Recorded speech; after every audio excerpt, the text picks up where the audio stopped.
for being here today. Quite a bit has happened since the last press conference, and today I want to share my perspective on some of these issues. However, I want to talk a bit about the Albion rally. I've seen the usual stuff from the opposition media, an attempt to downplay the significance of the massive turnout at that rally, which was possibly the largest ever in the history of this country.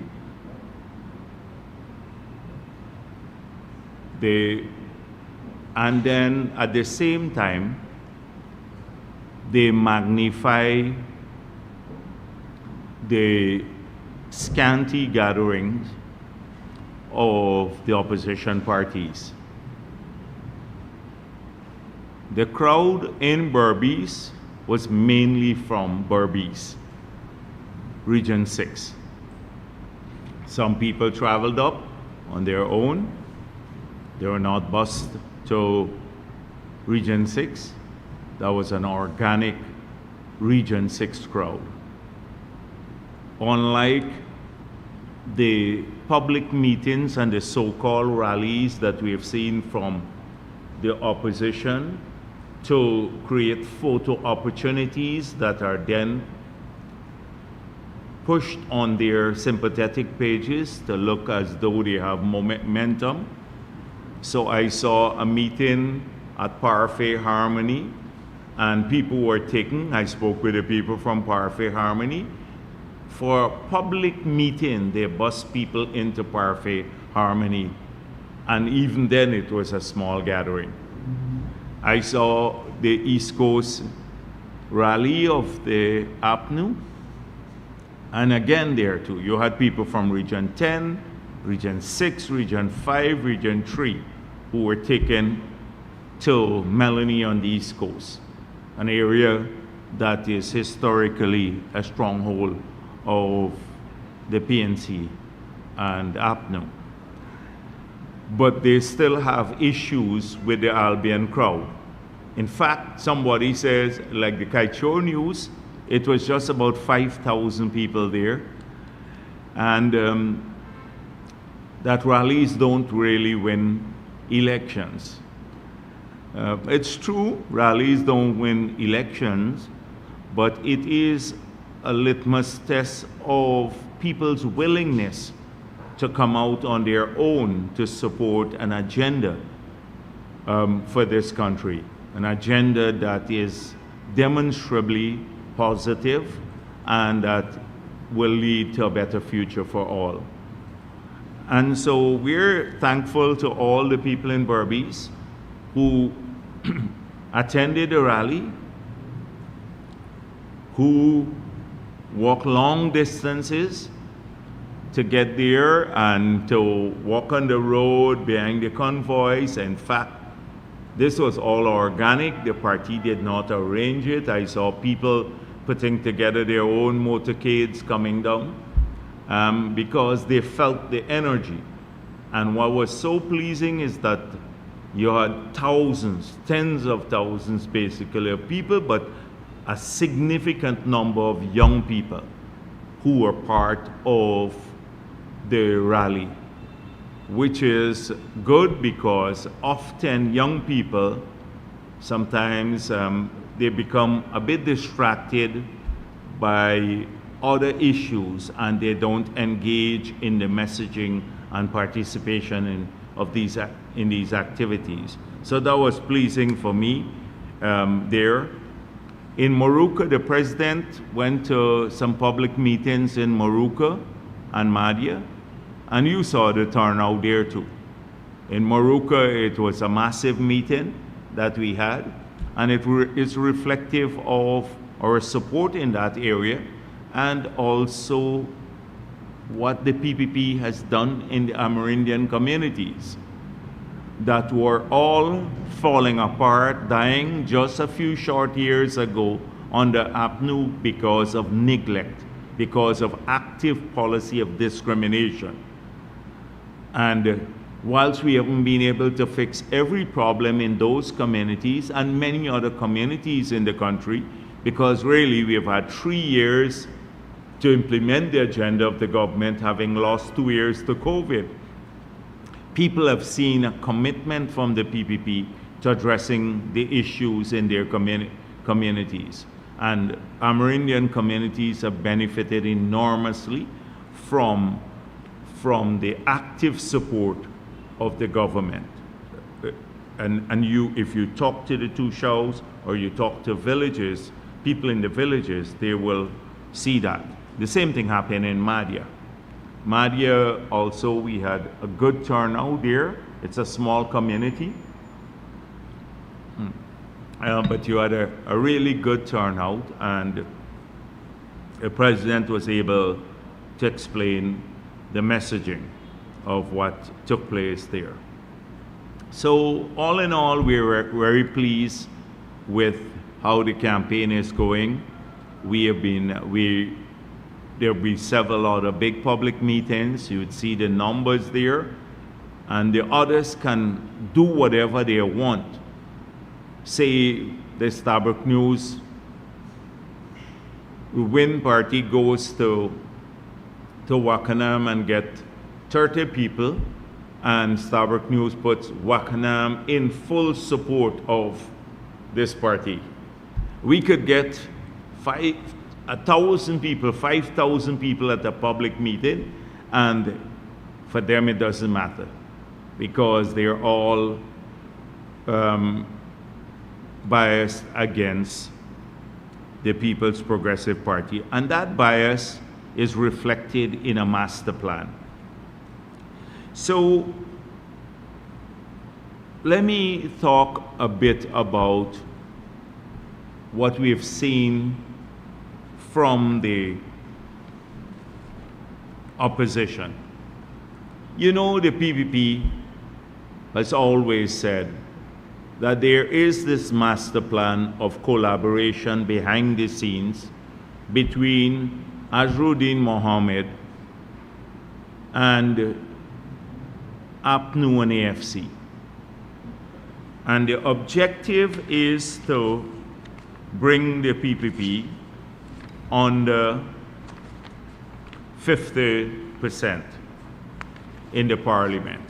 So this is their hope that that will take place. In the last week, the last press conference of the AFC, when asked about this question, are you in discussions with any party? This is what Patterson said. Discussions have always been ongoing. It never ceased. We'll continue to discuss until a final decision is made. We have almost 3,000 polling stations to man, and it may be difficult for one party. Well, it's not, we're gonna man every polling station. We're training now 3,500 polling agents. But of course, AFC cannot get those numbers to go into every polling place. So we're talking about that too.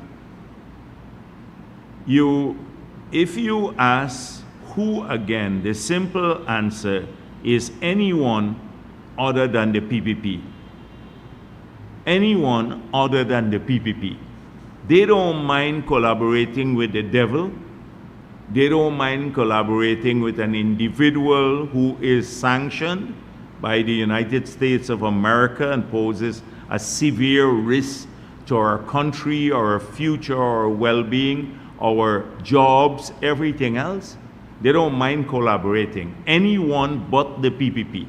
This is the pathological hatred of the PPP that comes out from the AFC, Patterson and the others. They will destroy the country, but not PPP. They don't want PPP. They will ignore every progress our country has made. We can go back to the past. We can start starving again. We can lose jobs, but anyone but the PPP in office. So they don't care about people. They have an obsession, a hatred for the PPP, and that reflects itself in what they mentioned. This was their last press conference. Anyone but PPP will collaborate with anyone. So then, at the APNU's press conference, Chabrol asked about collaboration with the Mohammeds and whether he believed, that is, Norton believes that Azruddin Mohammed is paying people to attend the meetings. And whilst he acknowledged that that may be so, because he did so elsewhere, that Azruddin Mohammed is paying people to attend the meetings and to support him, he said the focus should not be, and this is direct quote, the focus should not be on the Mohammed, it should be on PPP. So again, never mind he is paying people to go. Never mind he poses a risk to the country. Never mind he can't put together two clear, coherent words. Anyone but the PPP. So he said the focus should not be on the Mohammed, it should be on the PPP again, reflecting what Patterson said in the AFC. This is two separate press conferences, APNU and AFC, and they all reflect the same sentiment. And the sentiment is that we will collaborate with the devil. We just don't hate the PPP so much. We don't want PPP for whatever. Even if they do a great job, we just don't want them. We don't care about people. We just hate the PPP. That's reflected there. Then Mahipal said, there's no need to fear in APNU. Mohammed is not going to take our support because 72% of the candidates on Mohammed's list comes from the PPP constituencies. It's not totally accurate, and however, it's reflective of a mindset and collaboration. The mindset is that if 72% of the candidates in their view comes from PPP strongholds, which is not true, but if they think that, then they think that Mohammed serves their interests, him being in the race, because he could bring the PPP back into minority status. They're hoping for a repeat of 2011. You know 2011, the PPP won the presidency but did not have the majority in parliament. And thereafter, the country suffered. We had gridlock, nothing moved. You couldn't move anything in parliament. It became like just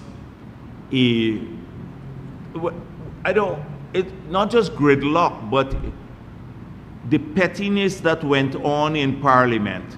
The country practically ground to a standstill in that period when Ramatar was president. It started going downhill from there because the party could not get its agenda implemented. Every time you present a budget, they would cut the budget, cut out money for UG, for Hinterland airstrips, for Amerindian development, for everything, because they wanted the government to look bad at that time. So Parliament really controlled the executive. That they're hoping for a repeat of that. It's not going to happen because we have done our polls and we are going to do extremely well in the elections. But it just tells you about the behind-the-scenes collaboration between these parties. They are collaborating, they're quietly, but their public statements, sometimes the careless statements, betray the collaboration. And this is what we have seen. So we can expect more of this.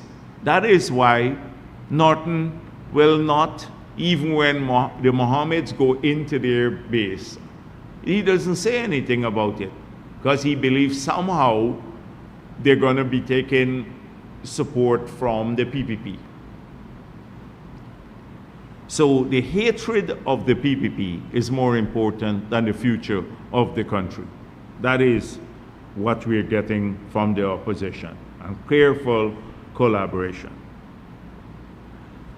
Now, for the past, we've heard all sorts of things from different political parties about their plans for the future. Our argument has always been that political parties can put anything down on paper. They can get someone else to write their manifesto, as we've seen with the AFC, and when they get someone, they're paying someone to write their manifesto. They can make extravagant promises that have no basis in economic reality. But this is happening, and they're putting this out. APNU has put out a series of things that they plan to do. We dealt with that before, that there is no macroeconomic framework in which to situate the promises. There is no sustainable framework to situate the promises in. They have not defined their taxation policy, the fiscal policy, the monetary policy. They just make these wild promises, and often the promises are based on how much more they can offer than that the PPP has promised, Nothing grounded in reality.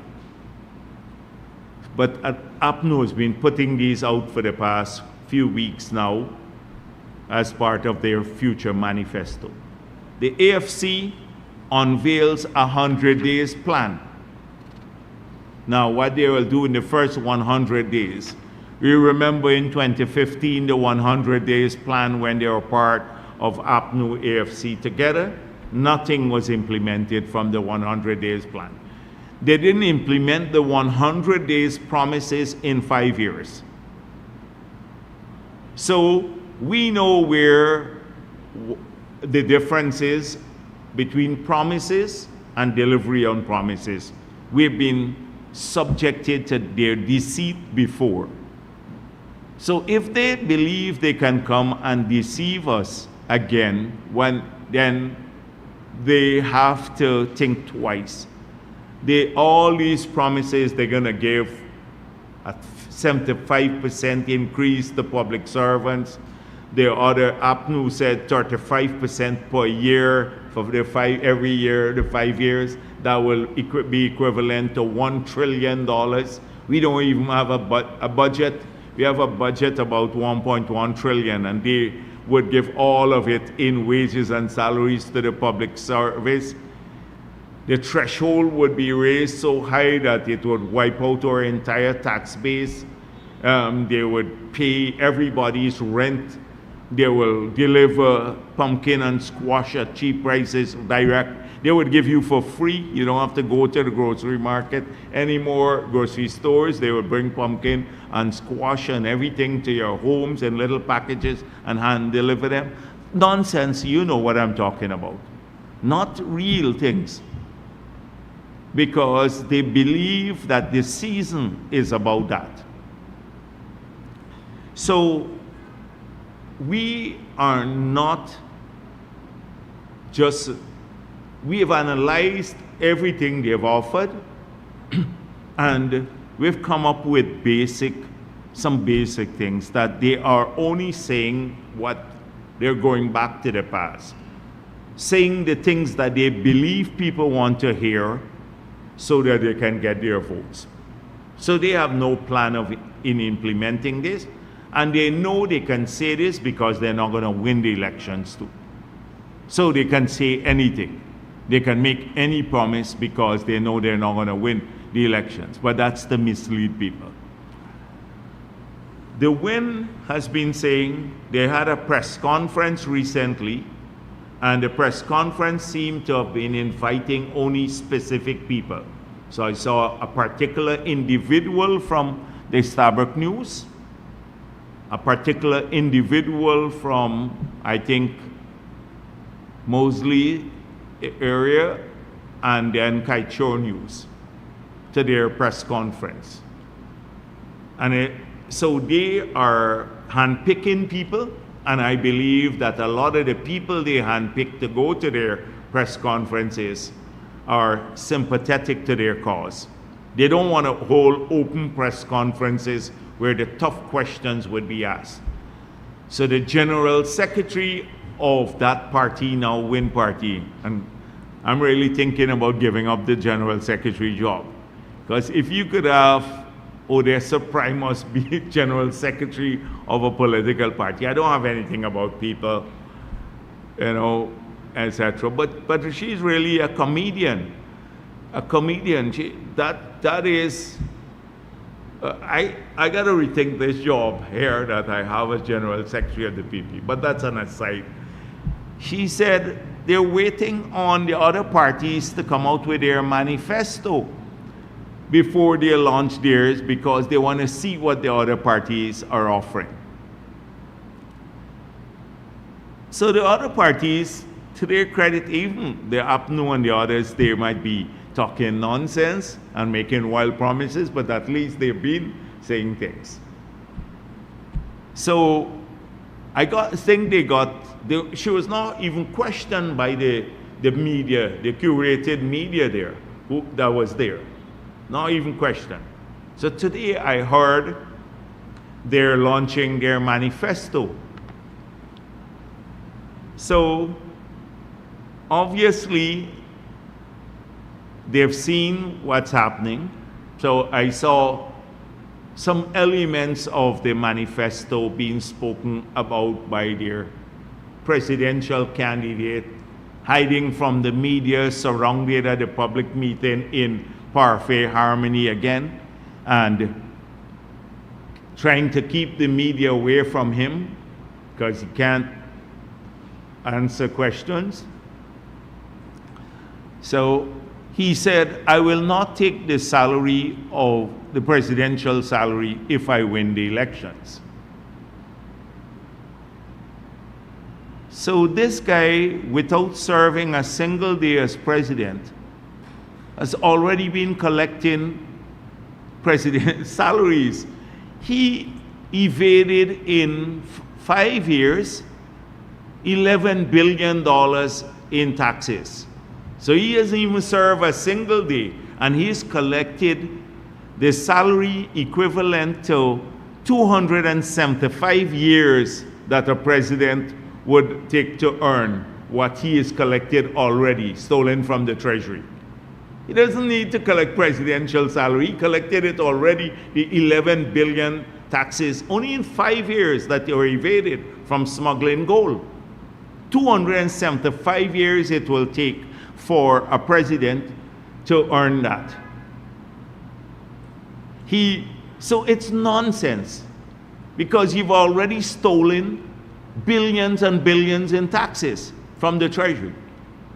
Even on the Lamborghini, he is evaded by submitted a fake invoice, the equivalent of 10 years of a presidential salary. So that's not a really great promise to make. He said he will fight corruption. Imagine a man sanctioned for gold smuggling by the United States of America, the Treasury, a man who has been accused of money laundering by Reuters, of drug smuggling by Reuters, who have been accused of murder. He has been implicated in torture, in trafficking of people, talking about fighting corruption. So just imagine people smuggling gold. You say, don't pay the taxes. That's his way of fighting corruption. Incorporate all the drug dealers and the gold smugglers, etc. in the government, then you end corruption. That is his great promise to the people of the country. And you know, it irks me that a person like him could say that and get away with it. The most corrupt individual in the country talking about corruption.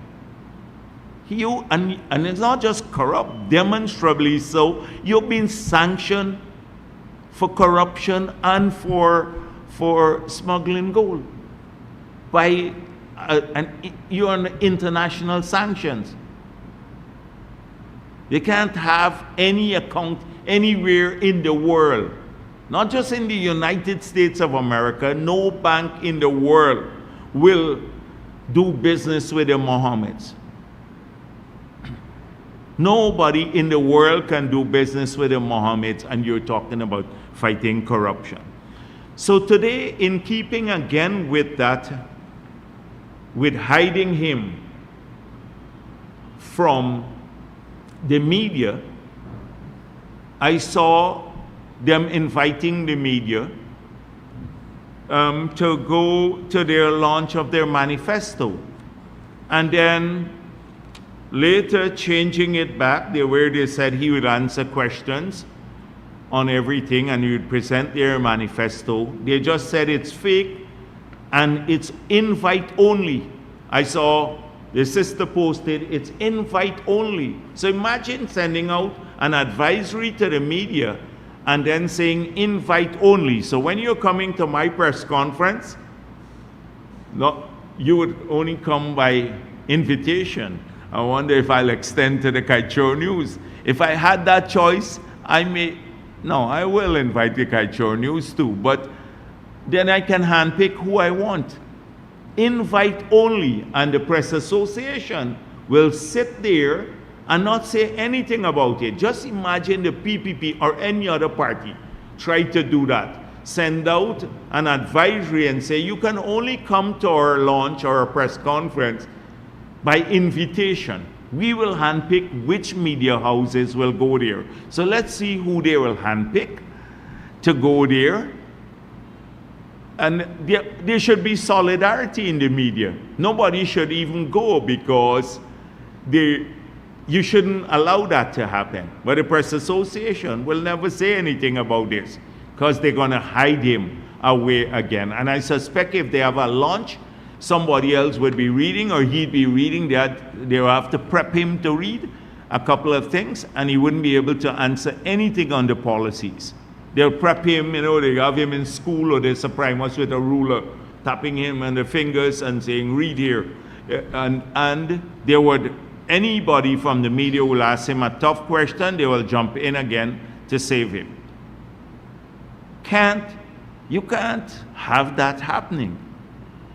This is like he's running for president of the country, not I don't even want to say, because that would be disparaging for what? Some other people. Because they even want him for the presidency of a cat and dog association. So today I'm actually looking forward to see the format, because what they would go and promise anything. I'm not looking forward to their so-called manifesto, because that would be nonsense and people would write. I'm looking forward to the great presentation and answering the tough questions. What would be his view on making sure that the macroeconomy remains, in like accommodative for all the fiscal policies that he'd be pursuing. I would hope that he would give his views on matters like those, and because they're important to the country. We may not talk about them often enough. But in keeping with all that have come out in the public domain. We have in the People's Progressive Party been talking about the things, our track record. And by now, most of you would have seen this. A few weeks ago, we printed this document, which now is being delivered to every home. I spoke to you of it. It's online, it's being delivered to every home. This is even before the launch of our full manifesto. It speaks about the promises we made and the delivery on the promises in 2020, the 3 years it took. We've delivered way beyond what we promised the people of this country. So we kept our word. Two, in these pages, we have outlined over the next 5 years, there are literally tons of measures here, what we intend to do in every sector. So in education, we laid out world-class education for all, and we listed here several things that we'd have to do, about 8 or 9 policies that we intend to pursue to deliver world-class education.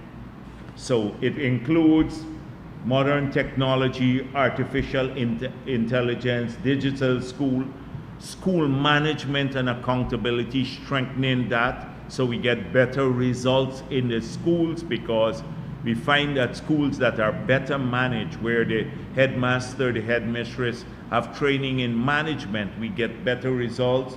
We talk about free education at every level. We talk about increasing the Because We Care grant. We talk about a transport grant for every school child. We talk about expanding the school feeding program, the day and night care facilities for people who are working, so that the children could, be kept safely in a proper environment. We talk about tech-voc education, and we talk about civic education to promote patriotism in the country. So we listed already, and we've been circulating weeks ago, what the big ideas in which, how we're going to pursue better education, world-class education for all the people of the country. We've listed the measures we intend to pursue. We're not going to say just education. We listed several things here, 8 or 9 things here that we believe are critical now, if implemented, would help families. So mothers working, fathers can have day and night care. The families don't have to pay for education at every level. They get a transport grant. They get the Because We Care grant is increased. The children get more food and better, more nutritious food in schools. We upgrade the curricula. We go more to digital means, empowering people. That is what we are promising in education. We didn't wait until a manifesto launch, because we've been working at this for a while. So in education, I'm looking forward to see what else they're going to promise on education. And it would increase, of course, better training for our teachers, increase wages and salaries for our teachers. It includes all of that. On healthcare, we did the same here. Modern world-class healthcare. So we talk about the hospitals, the 12 hospitals, the rehabilitation of others, upgrading the service, training more people, getting the drugs available and the medical supplies, doing more, providing better care across the country, more accountable care. All of these things are part of it. Incentivizing private care, making sure that people who have more complex operations like heart surgery, etc., they get help from the government. People living, like those who need dialysis, they too can get support. So we've outlined that. here in great detail. There are several measures here on the world-class healthcare, and this is in every community. Fueling growth, creating jobs, and improving livelihoods. So we just pulled together some of the ideas. So first of all, it's the development bank. The development bank that will support the creation of jobs, but small business.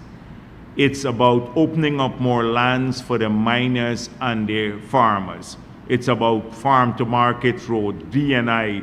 It's about support to the agricultural sector and every other industry, processing hubs, local content secretariat and legislation to expand more opportunities for Guyanese. It's a favorable incentive regime that is lower taxes to assist all the productive sectors. We've outlined in great detail. No other political party has done so. They just go with the slogans. We've gone into the details of how we intend to achieve that, so people can see that. The safe country and secure communities. We talk about accountability in the security services. Accountability means accountability from the police and from everyone else for the work they do. So greater support for our security services to keep us safe in our country and on the border, but greater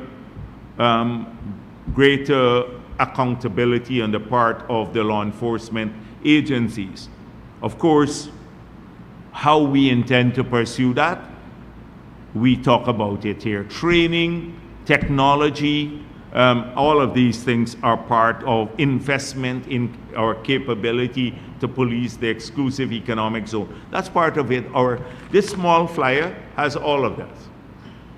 The small flyer that we have, although in the next 5 years, what we're doing. It lays it out. In terms of affordable homes and stronger communities, we said 50,000 house lots. It took us $300 billion to do those 50,000 house lots. We're busy putting in the infrastructure. I saw Azruddin Mohammed said, oh, they only give you the land. Do you know what it takes to prepare 50,000 house lots? Do you know what it takes? Not just to go and hide a ton of gold and smuggle it one time out the country. It takes much more to do that. It's a large-scale task. You have to clear areas, put in drains, you have to put in lights, water. That's what's happening now. 300 billion. He's making a joke of it. Oh, they only give out the 50,000 lots. They didn't build homes. Well, and he built more homes than the government, he said this. A blatant lie. You had about 5,000 houses built by the government since we took office, although we didn't promise that in the manifesto. We lowered the mortgage rate. We put in the free cement and steel program to address increase in costs for people, for people, low-income people. So we have a lot of homes to build in the future because a lot of people are now getting their land. And that's why we said we will assist to also help people to build homes in the next term. And this is part of the manifesto because we want every person to own their own home. We've been encouraging young people not to go and collect 5,000. They have to fight for their 5,000 with doggy on the square. Or doggy has to beat you up for 5,000. We want you to own a plot of land. We're encouraging young people from time they hit 21 to apply for the land. Not to get a $5,000 or $10,000 where it would disappear. We're encouraging them to get a scholarship so that they can study. That's our plan for young people. Not to collect $10,000 and then get beaten up for it. That's the difference there. So yeah, we have to do that. And the blatant lie that this guy tells, he says he built more houses, he told the people in Parfait, than the government of Guyana did. With their own money. With their money because of the taxes stolen. So that's what we said here. We recognize all the things that haven't been done as yet. That's why here too we said, you're gonna get street lights, and 100,000 of those are already in order and would be implemented by the next year. Because that's what people ask for when we go. We said, you're going to get the recreational spaces fixed in every community. Look at the investments we are making in that. Almost all the grounds in Georgetown, 34 of them have already been upgraded and now are getting lights in those grounds. Recreational spaces, garbage collection, cleaner communities. We've already laid, I don't want to go through all the measures. We are the only party who said, how is it that we're going to change a community? We've outlined a vision for a community that we want our children to grow up in. We said, first of all, we're going to work to try to get the polluting businesses out of the community. And how would we do that? We want to build a number of facilities, 3 sets of facilities. One is commercial parking, so people don't have to park heavy duty equipment in front of you and on your roads in the communities, blocking up the communities. So we're going to do that, commercial parking. 2, we're going to work with the small businesses in the communities to find land for them to take their polluting business. So if you have a spray painting shop or something like that, or you're mining sheep next door to someone in a community, like in Clombrook, I was told about a man mining sheep in the center of the village. We have to work with those people to get them to continue their economic livelihood, but not in the community. Thirdly, commercial space for business development, etc., in each community, so they have recreational and good commercial space in the villages. Concrete drains, lights, security cameras, planting trees. That's our vision.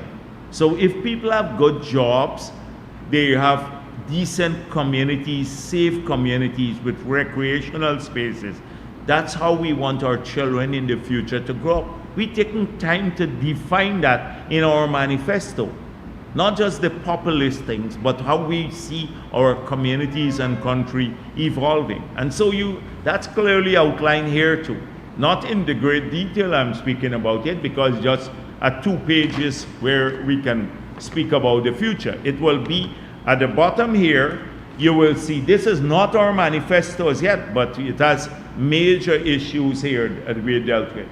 See our 2025-2030 manifesto for more details. So you'd see much more details on some of these things when the manifesto comes out. But we know what we want to do already because we've put them down and we've shared them. No doubt Win has been busy and the others going through this for the past 2 weeks because they've been looking at basically a snapshot of our manifesto, which has been out for the past 2 weeks. Infrastructure to unlock opportunities and improve welfare. I'm not going to talk about that, but because you've seen it already. The roads and the bridges and the schools and the hospital and a whole heap of other things. Development of Amerindian communities. It's part of here. The manifesto. What we intend to do to make sure that Amerindian communities, they have the same sort of facilities and development that we have here. Youth, young people, what are we going to do about young people? What are the things we want to work with? In the development bank, there is a special window for young people and women that they would have preferences to access uncollateralized low interest loans or zero interest loans, because young people often don't have collateral. They can't go and borrow from a commercial bank. But they have good projects, we want to get them involved, not just contracting. Many of them are doing more contracting and getting work there. So we have laid out what our vision for young people. We want them to have jobs, better jobs, higher paying jobs. We want them to have good quality education, housing, and a chance to start small businesses. We talk about the seniors, how we hope to improve life for seniors in this country, apart from increasing the pension, which will happen. People living with disability, apart from this increasing the public assistance, we need to make sure that people who are living with disability have more opportunities for employment, etc. We talk about the public servants. Public servants going to see not just a significant increases in wages and salaries, but also in other benefits. There are tons of allowances that we have to yet adjust. Like I've been talking to a number of people, as people upgrade themselves with a gold scholarship in every sector of the economy, as you study more, you will get increases. Like we did with the teachers. You get a master's now, you get more money. You get a bachelor's, you get more money. A master's more, a doctorate. The nurses are studying more too. And we provide you the opportunity to study. The moment you qualify, we have to now increase the allowances for a lot of these, for the people who work in the public sector, or soldiers, policemen, everyone else. We talk about cash grants, and the cash grants here are going to assist people, also poor families, but also Guyanese generally. So we intend to target poorer families more for increased transfers from the Treasury, but almost every Guyanese will continue to benefit from the cash grant. On cost of living, we recognize that people, after COVID, when we were hit with the price increases because of COVID, factories were shut down, etc. And then two, we had the price of fuel going up globally because of the war in Ukraine, and then the problem in the Middle East between Israel and Palestine, and with the Houthis doing basically bombing ships that were going through that area. Oil prices skyrocketed. If we did not, and that's what when people talk about cost of living, if we did not subsidize electricity, the price would have skyrocketed. We're spending $14–15 billion now per year in subsidizing electricity. So your price for electricity from 2020 to 2025 did not change. We did not increase the price in spite of what happened globally. Electricity price, paying a high electricity price is part of cost of living. Paying a higher water rate is part of your cost of living, and we kept water rate constant by subsidizing that too. We then remove the 50% tax. That's a $500 to $600 Guyana subsidy for every gallon of gas and diesel you buy. Now, whether you're a farmer or you're an ordinary public servant who owns a car or a motorbike or even public transport. That's why public transport did not move up significantly, the cost of public transport, because of this subsidy. $80-something billion it cost us. People don't think about that. They don't think about that at all. They would raise, because if your transport costs had gone up and you had to spend more money in gas and diesel all the time to move to work, and your electricity bill had gone up and your water bill had gone up, then it would have been much harder today.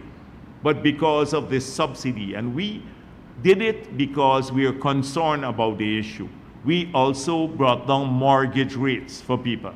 Those who own homes now are paying a lower mortgage rate. which altered the system at customs to charge lower taxes on import, particularly of food and other items coming into the country. We managed to get this price of stone back from $17,000 per ton. Now it's back to about $8,000 a ton, even lower than 2020.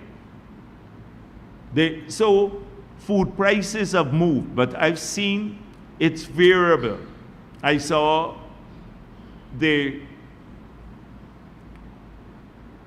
I think it was the teachers union now saying they want price controls. Burnham did price controls, and what happened? The people stopped producing. The supermarkets were bare. Well, we didn't have supermarkets at that time, but the shops. People were going around hunting that. Doesn't work. You can't set a price control on the price of callaloo or okra. And cassava, I look at the cassava price, and all they're saying now, cassava prices and the retail end, I look at the same index that they're looking at, cassava prices today are cheaper than they were in 2020. I looked at it. And at that time, imagine 60,000 people less were working, so they didn't have an income. You had an increase on the avenue of cost of living, but they didn't have income. They weren't earning. So just imagine the sugar workers didn't have a job, but the cost of living on the avenue was going up because they increased UG fees, a number of prices were increased for a whole range of items. So just think about that. But they're trying to make it about, oh, government didn't do this. We're going to control the price of all of these things. You can't control the price of these commodities. How are you going to control the price of boro?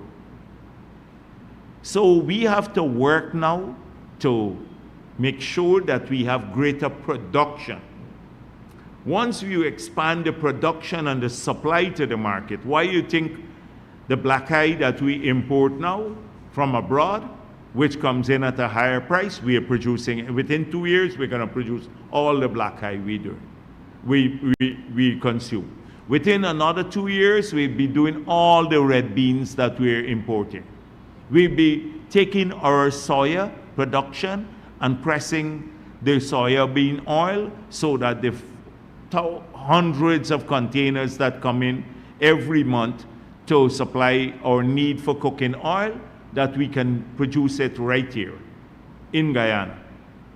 That is what we have to do. We have to produce more meat here, the pork. We're just having pork prices went up because of more people eating more meat now. So the best response is to incentivize people.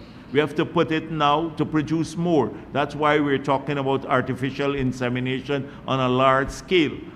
So it is that response that lowers the prices, not by saying, oh, subsidize, then nobody produces. Or not price control, then nobody would produce.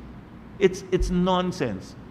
So this is how we are approaching that whole issue, and it's laid out here. So we are focused on putting more money in people's pocket through higher wages and salaries and lowering costs. Lowering costs.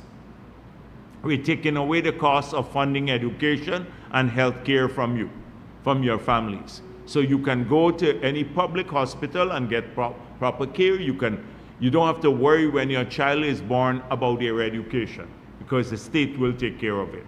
You just have to be able to work, we provide more opportunities and acquire more things, and your community will have a safer environment. We have all of these things. We talk about strengthening governance, consolidating our democracy, an inclusive digital society, changing our society. None of them are talking about that. Changing the society itself, modernizing it. And also the young people of the future can then operate in that environment, and the older folks too. You'd have a more friendly government, a people-friendly government, making the life of a citizen easier. because all the services would be provided to them at their fingertip. That's what we are working on. Not a single political party has been defining that. And I'm sure Win or nobody else, he'd just be talking about victimization. So this flyers outlining all of these things I just spoken out has been out in the public domain for the past 2 weeks, and it's now being shared at every house in the country. And it lays out just some of our ideas for the future. These are just some of the ideas for the future. If you look at the back here too, we have about 30 ideas here, like incentivizing, and I didn't even mention that, incentivizing and protecting the creative industry. We've had a lot of issues from people in the creative industry who are producing content, social media, etc., music, whatever. So how do we incentivize the creation of more content, the export of this content, and then protecting their content for the local artists?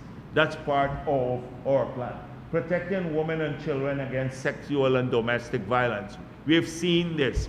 The Adriana Young issue, the young lady who was raped recently in a bar. These incidents, while you can't avoid them completely, but we must have a better way of addressing them. We must have a better way of addressing them. The laws have been changed. Over the years, when I was president, we passed new legislation to protect children. We set up the Child Protection Agency. We strengthened the laws governing domestic violence. But we need to continue working at this. This is a major, major issue that we need to continue. We talk about lowering, the president spoke about no new taxes. The last 5 years, that was one of our promises. No new taxes in the 5 years. Reversing the APNU taxes, we kept that promise. Just imagine you live in a country and the government says we're not going to increase taxes for the next 5 years. So you know right away, no taxation burden on you.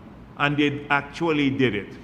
And then lowered the taxes that were increased by the last government on you, which we did too, on all of the sectors. I'm not going to go through them. VAT on water, the miners taxes, those on agriculture, almost every industry. We're promising that now again.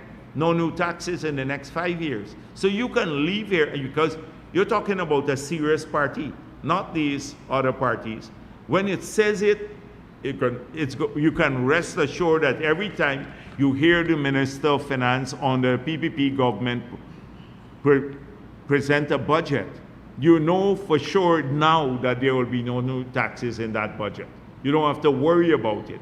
Under APNU, every year they were worrying, because look at Jordan's budget. Every year you had some increase in taxes. Some years maybe 70 taxes and fees were increased. Just look at the budget. You don't need to believe me, just look at that again.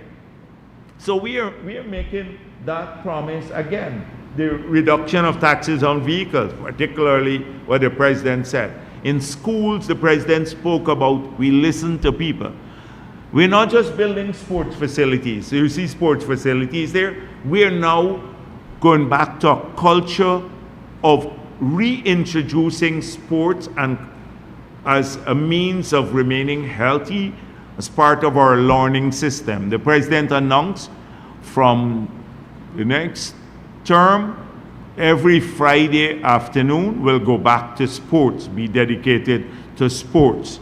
So we will have to do the academic curriculum in the school system in 4.5 days in the week, and then Friday afternoon will be dedicated back to sports. So that means training of more teachers, to do the PE teachers, getting the Army to work. He was just telling me about the Army helping out in the beginning for doing fitness programs in the schools, etc. Back to get that, to have that happen again. So you see this.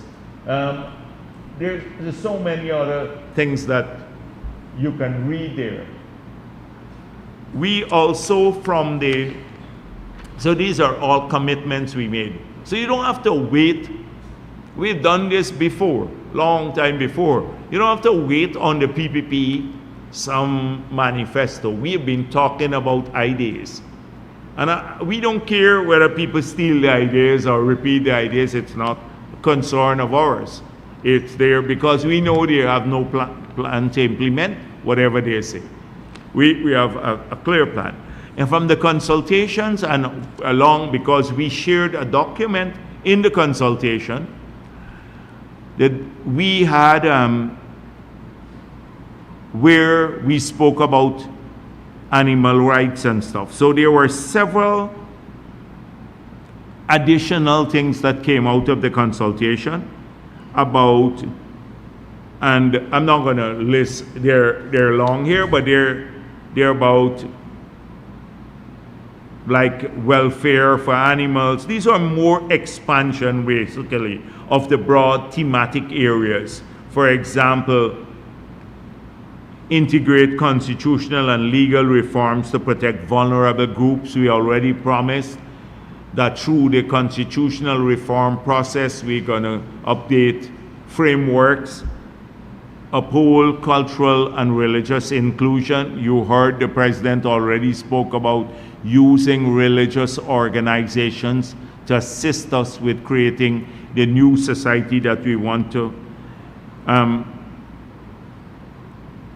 These are just some of the things. Climate leadership came out, migration policy, as I said before, animal welfare, road safety, we talk a lot about that.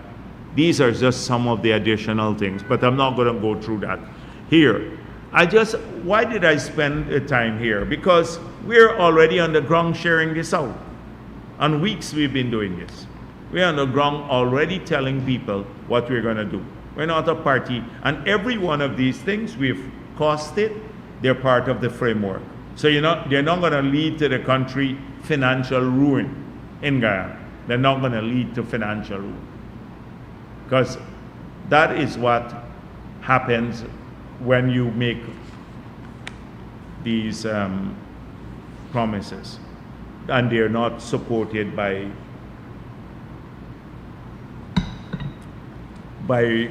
careful analysis. So we'll return to this issue more about credibility surrounding plans. It's not about just plans, it's credibility surrounding plans. So when we go to a young Guyanese, we don't go with negatives. APNU goes to them now that the PPP, they went back to the past and brought up a whole ton of fake news about how the PPP were killing young Afro-Guyanese through extrajudicial means. They repeat the lies of the past. They've been everywhere doing that, hoping to keep young people away from us. They say to the middle class Afro-Guyanese, you're not going to get opportunities under the PPP. Although under the PPP, we've seen the biggest expansion of the Afro-Guyanese middle class. In fact, the whole middle class in the country. People owning things, setting up businesses. If you look at the local content secretariat and you look how many companies are registered here that are Afro-Guyanese, you'll be shocked. You look at the housing, the scholarships, you look at every other aspect. Look at the contracting in government. How many have grown? But they keep going with that old worn message. And that's why people are not showing up at their rallies. So they go to the middle class, they say that is young people, oh, they're killing through extrajudicial judicial means. That's the old worn argument that they have been using to keep people away from us. When we go, we're entirely positive to young people. And that's what I'm submitting here today. We don't go like wind goes to them and say, oh, I'm going to give you a bit more money, like to come to my meetings, pay people. He has not defined a vision for young people, for anyone else. What are you going to offer them in terms of a country that has a future for them? Nothing, absolutely nothing. So that differentiates us. Talking about how tough it is and the continued assault against Afro-Guyanese by the other side is, look at Vincent Alexander. Vincent Alexander is a commissioner at GCOM. He was senior member of the IPADG. And this is what he said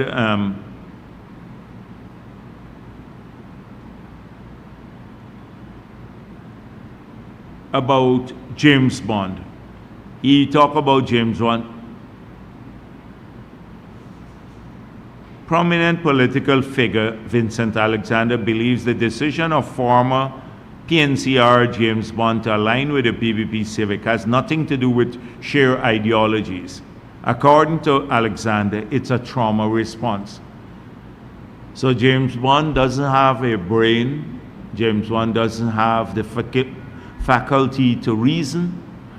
He can't make his own decisions. He can't see progress and believe that there is progress. What he sees before his very eyes.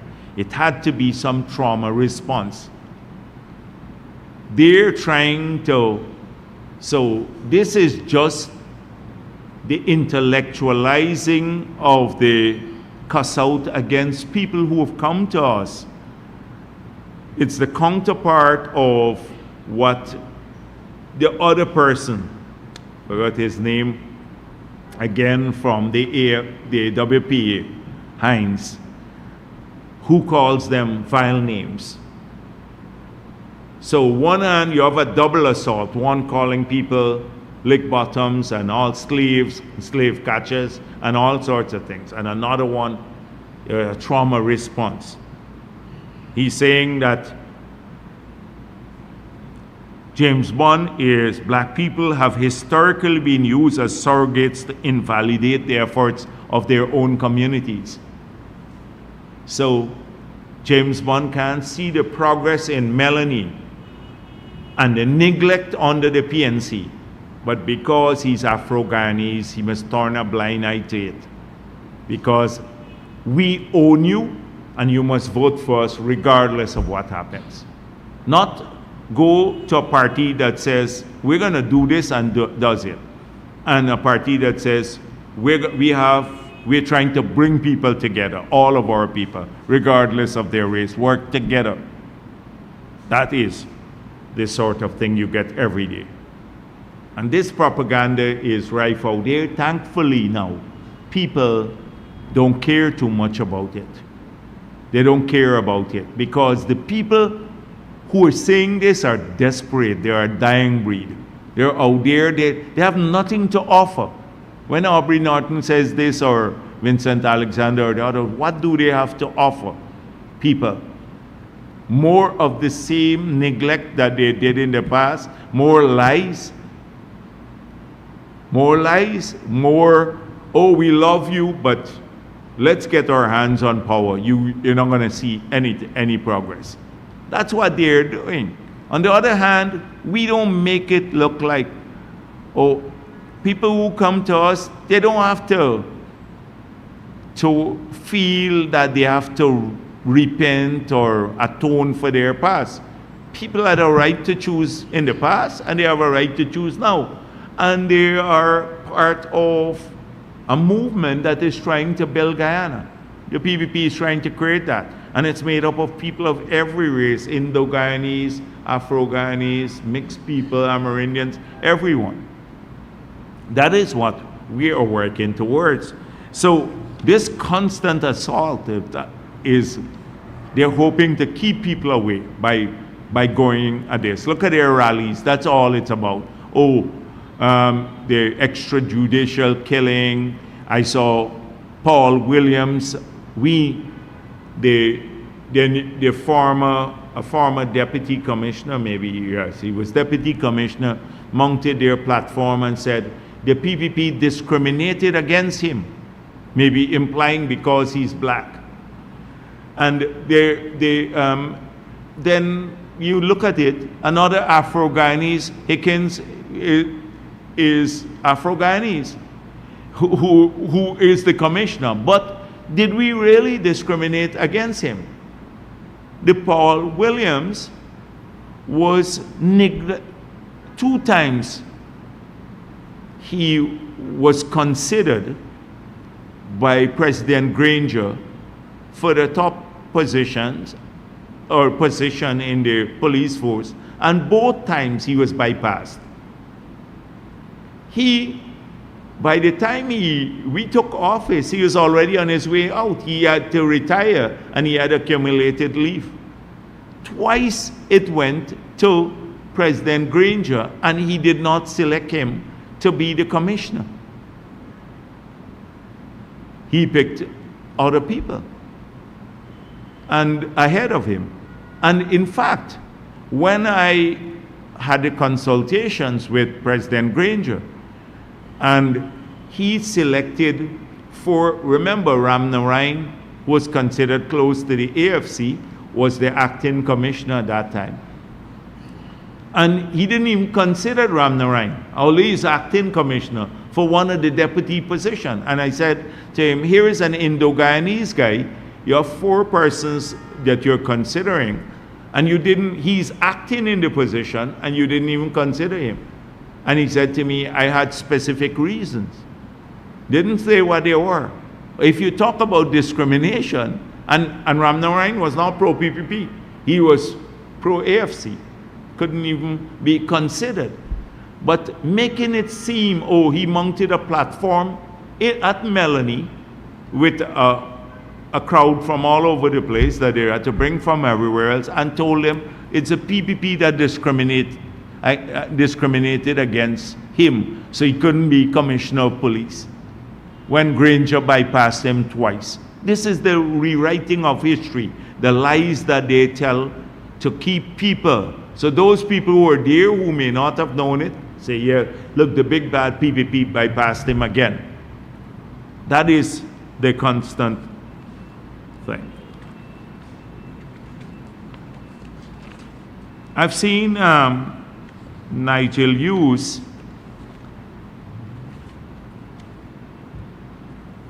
going around, and this guy, like, he is another nitpicker, like the France. You know this, the Forge of France, the Mark France. The Nigel Hughes a nitpicker. Look at this poster he posted. The First Lady, Susan, and another young lady, and he said, vote them out. That's what Nigel Hughes is sharing. Picks fight with women all the time, and put something at the bottom here. Go in some people. Yeah, we do have poverty in the country. We had to reverse all of the hardship policies of 5 years under APNU. You think the 35,000 people who lost their jobs under APNU, the 2,000 Amerindians who lost their jobs, the neglect of these communities, they didn't lead to hardship and poverty? We had to reverse a lot of things. Have we completed it? We have to do much more to help poor people. But we're empowering them, their children with education, them with health care, getting a house lot, they're getting a job now, they can find jobs to work at now. So that's the start of the empowerment process. So you think we could have, in 3 years practically after COVID, eliminated poverty totally in the country? And when they talk about oil money being there, the oil money, as I said before, is only 37% of the budget. But they go and take the worst shots and put it there. They would never take a picture of the new hospital that has replaced the derelict that they run down. They run down the Enmore Hospital. Now all the people on the East Coast now can go to a modern facility. They don't show that. They don't show the highways or the new bridge or the hundreds of schools that we built. This is what they put. Go, and you can find anywhere some of this. But this is the nitpick, what Nigel Hughes has been reduced to. A leader of no consequence, a nitpicker, and just parroting, stealing people's ideas, and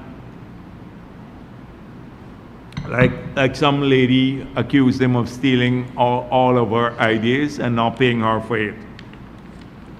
So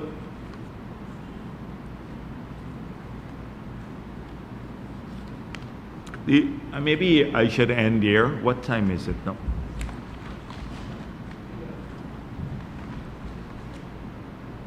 It's 3:24. Yeah. Okay.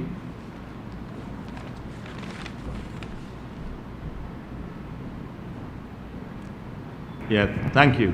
Thank you. I just end here. It's already getting late. Good afternoon, Dr. Jagdeo.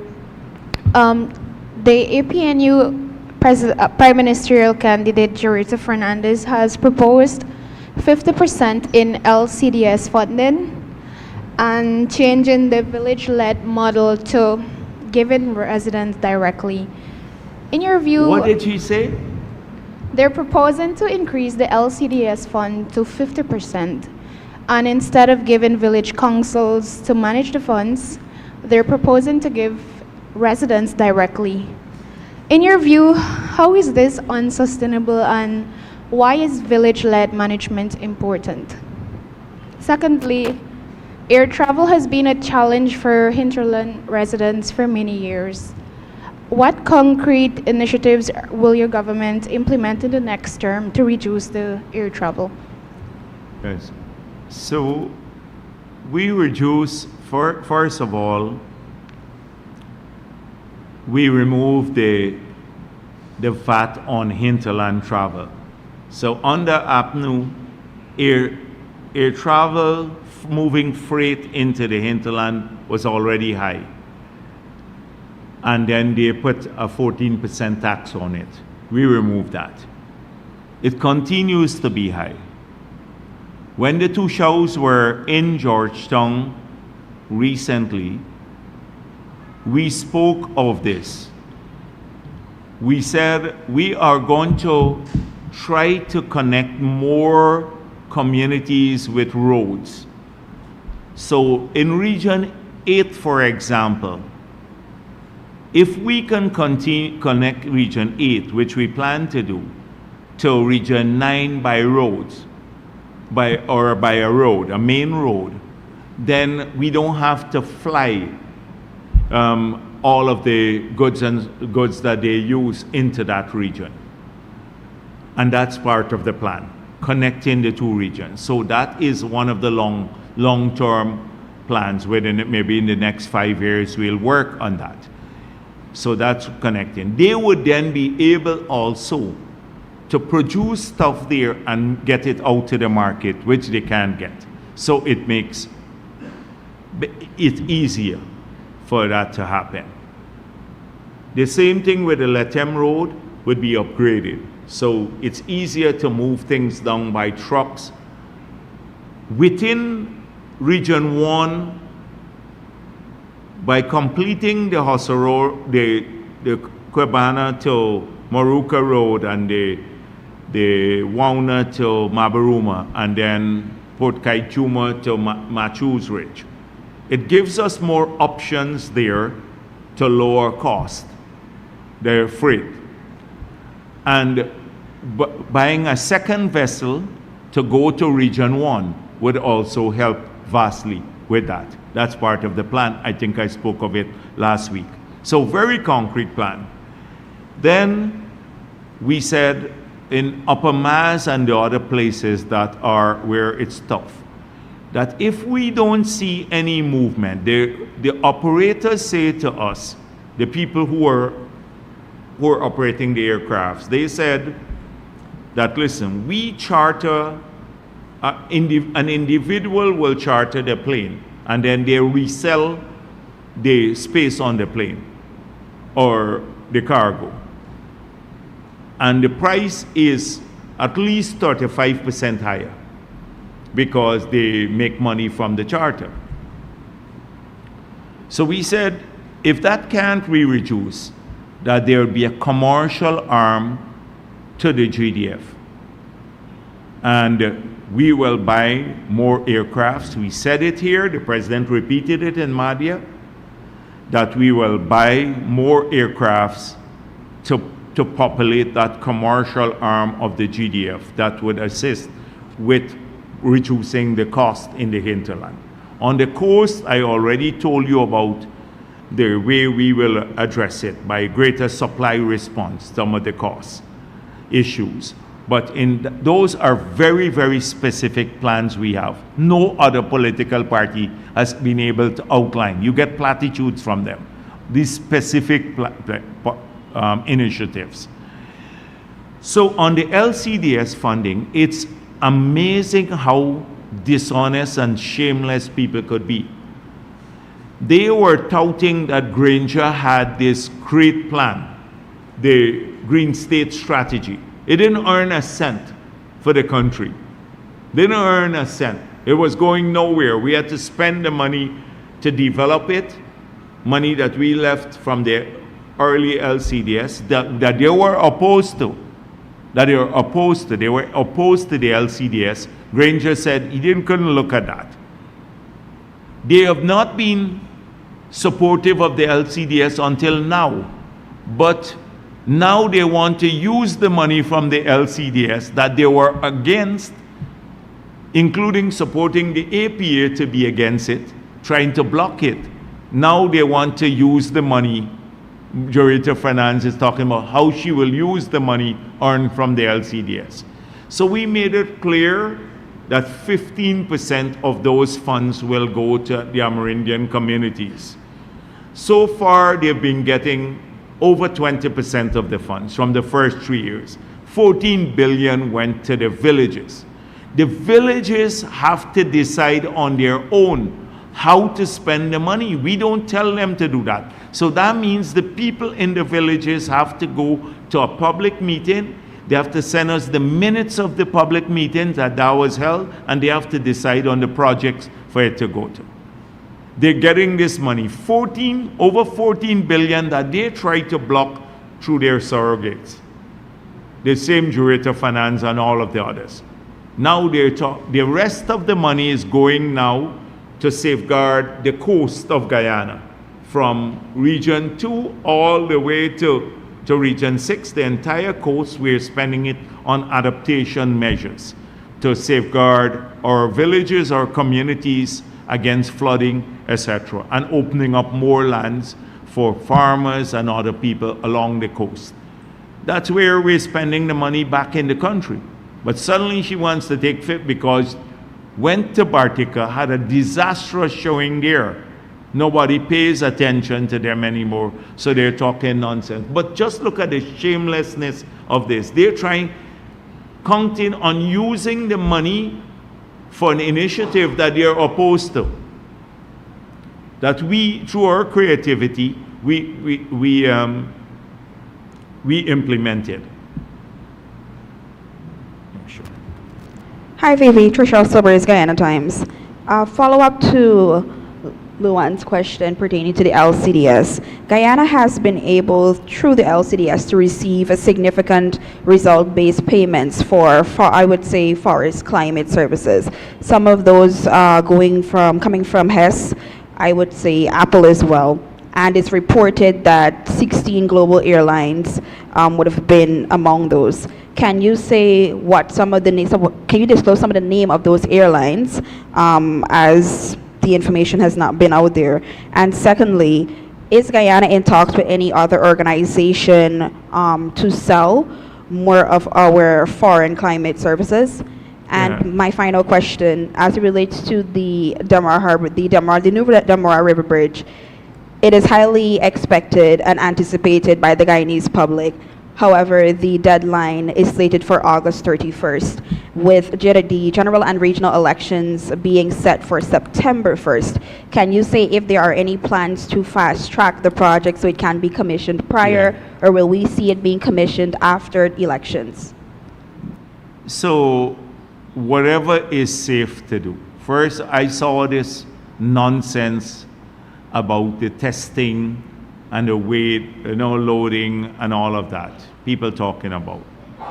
We have a supervision firm and we have a firm that is experienced in building this bridge. They're not going to be pushed to do anything that's unsafe.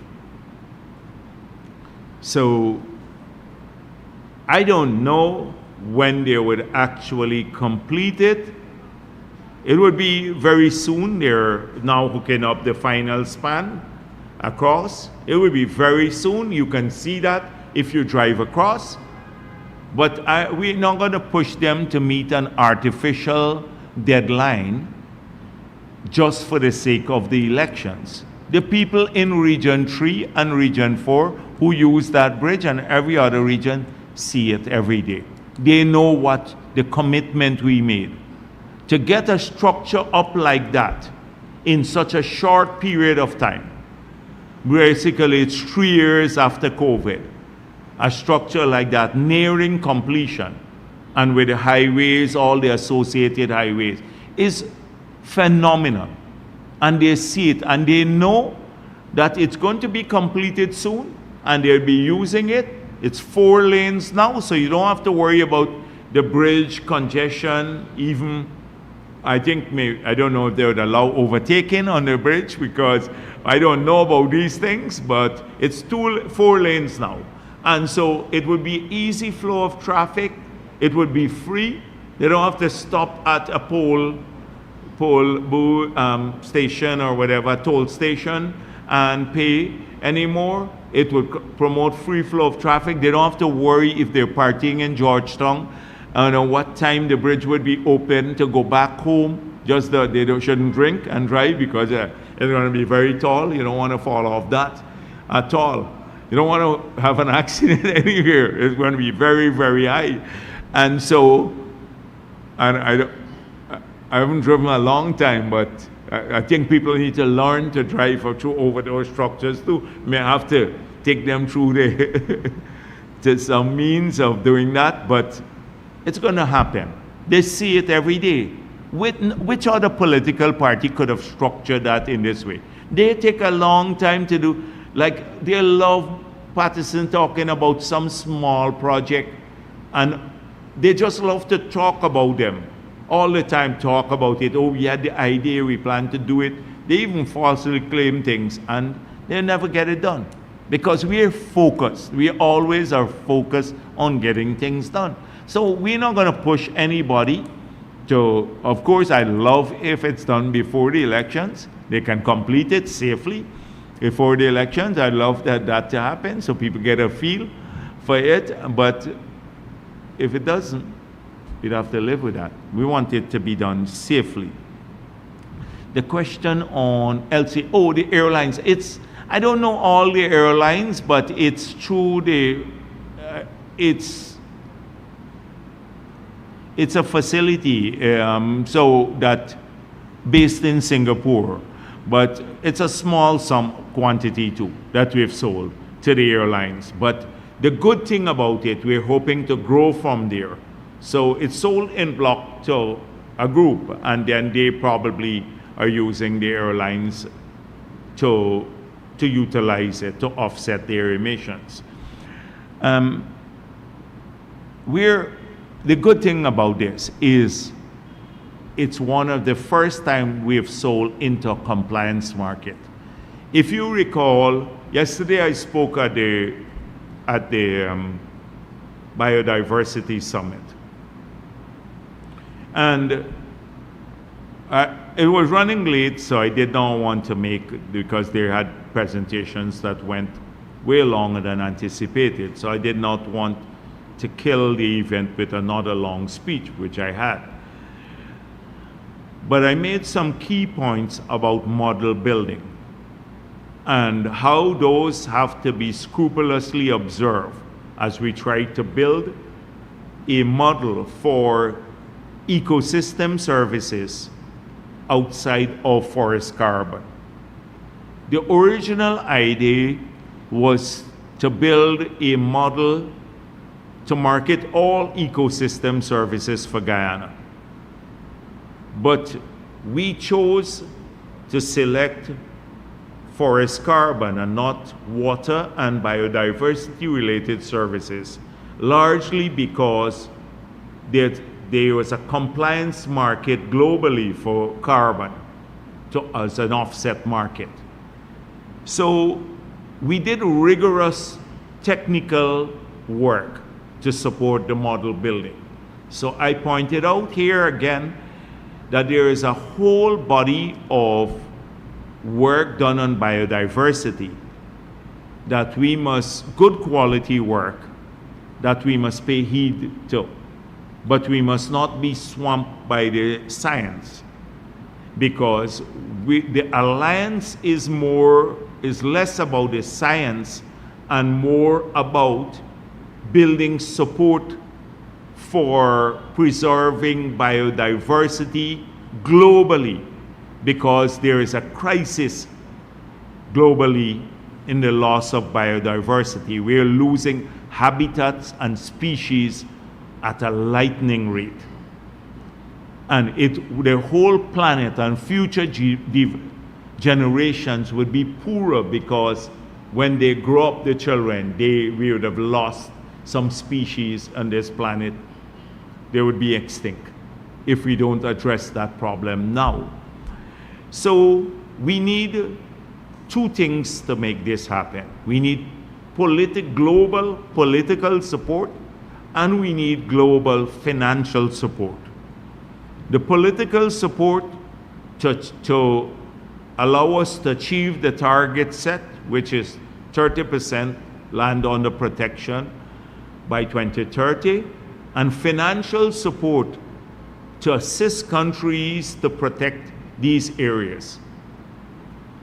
So we now have to create a model similar to what we did in Guyana uniquely for the sale of forest carbon. And if you listen to the presentation, every speaker spoke about how far ahead of time we were in the 2006, 2009 when we developed our model. Nobody globally was doing that. We had one of the first low carbon development strategies in the world. We were building out a market-based model for forest carbon since then. And that's why I said, so we are now engaged in this model building here. It's a modest start, but we even had a less modest start when we started it. I had like 2 or 3 staff working with me. Now you have at least Yale University, a number of other organizations involved in this model building exercise. So I said, there are things that we have to look out for. Replicability, and we have to focus it on marshalling the arguments based on what resonates most with different groups of people. And I pointed out that even in some quarters in the US, where you have great skepticism about climate change, that people there are very passionate about preserving biodiversity. So we can approach the climate issue tangentially, but they will support action to preserve biodiversity. They may not support action on climate change because they don't believe climate change is caused by anthropogenic action. They believe it's natural. And so this is something exciting for us. I think it has a long way to go, and I'm pleased that the launch is here in Guyana, and we are part of the leadership of this global alliance. And we had a great number of people come here. We're on Al Jazeera, everywhere in the world, showcasing Guyana, the rich biodiversity, and returning to the global leadership we once had that APNU killed in those 5 areas. When you spoke about forests globally in the period prior to APNU, Guyana was always mentioned. King Charles, Bill Clinton, almost every leader would quote Guyana with a leading model. So we lost that ground, And it's shocking to see this Director of Finance now talking about LCDS that they're opposed to. But using the money from it, not doing the hard work on the concept or earning it. Because a lot of hard technical work goes into this. You don't see that often. So I know the compliance market, I think I come back to the key point I was talking about. The key point is for the first time, we moved from a bilateral deal, then selling into the voluntary markets in accordance with our plan. And this was our first foray into a compliance market, the airline market. Because when you get into the compliance market in the future, that is, if they have a UN-supported compliance market, the price of forest carbon will skyrocket to match the price paid for other types of carbon. And in our sale with Hess, although we sold 30% of the forest carbon for 750 million, we say at least 750 million, because if those credits are resold, we will get 60% of the higher price. So if they, for example, buy it at $20 and sell it at another, say $30, we'll get another $6. So our price will go up to $26. It's built into the contract. And we're pushing to get the compliance market approved at the UNFCCC. Good afternoon, Dr. Jagdeo, and Williams Culture News. Sir, in October 2022, President Halley said that government was open to government partnerships in developing oil blocks. Is it something that's still on the cards, and is it something that your government is going to prioritize if elected to a second term come September 1st? I think we're committed to the auction, right? You know, we've been discussing this for a while. And the last press conference, or the one prior to that, I said, we're hoping next year to go back to auctioning the blocks that we are not so successful in, and additional blocks based on relinquishments that we've had. We want to go this time with 3 pieces of information that would not have been available to those who are bidding in the first round because they were not available at that time. One, the new PSA, which sets out the new terms under which you will come in. So instead of a 2% royalty, 10% royalty, instead of no taxes, a 10% tax, and also a lower sum set aside for capital recovery. 2, the law that we passed, the new law replacing the 1986 law. And 3, seismic studies, 3D seismic studies. With these 3 pieces of information in the next auction, we believe that we'll get good bids. And now, you know, the signing bonus is huge attached to the bid. And this is signing bonus to explore, not signing bonus to produce, like what Exxon paid 18 million in signing bonus for production license. This is just a signing bonus for exploration license and could go as high as $20 million. So we believe we can pursue that. You're absolutely correct that we had announced a policy of working with bilateral donors. We believe that we want to continue to do so, but it must yield good results for our country, because we may be able to cement good deals with people who have expertise in this matter. So maybe a Qatar or a Kuwait or one of those countries that have a long experience in this regard. So it's still on the card. The third thing that we will come back to in the next storm is the development of the gas, not the gas to energy project, but monetizing of the gas. the gas that we now re-inject, which we believe is wasted. We re-inject it back into the wells.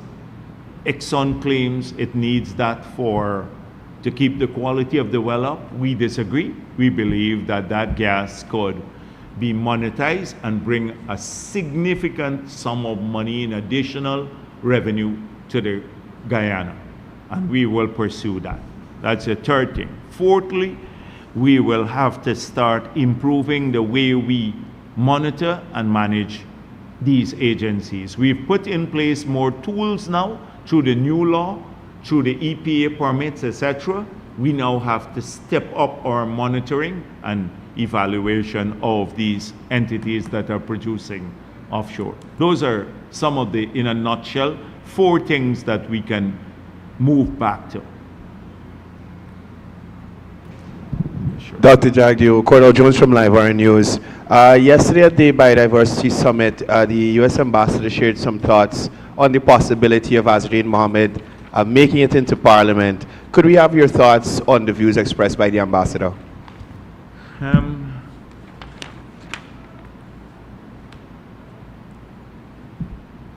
So, this has generated, or the comments made by the U.S. Ambassador has generated a lot of discussions. And as usual, Azrain Mohammed and his trolls and a number of people in their camp,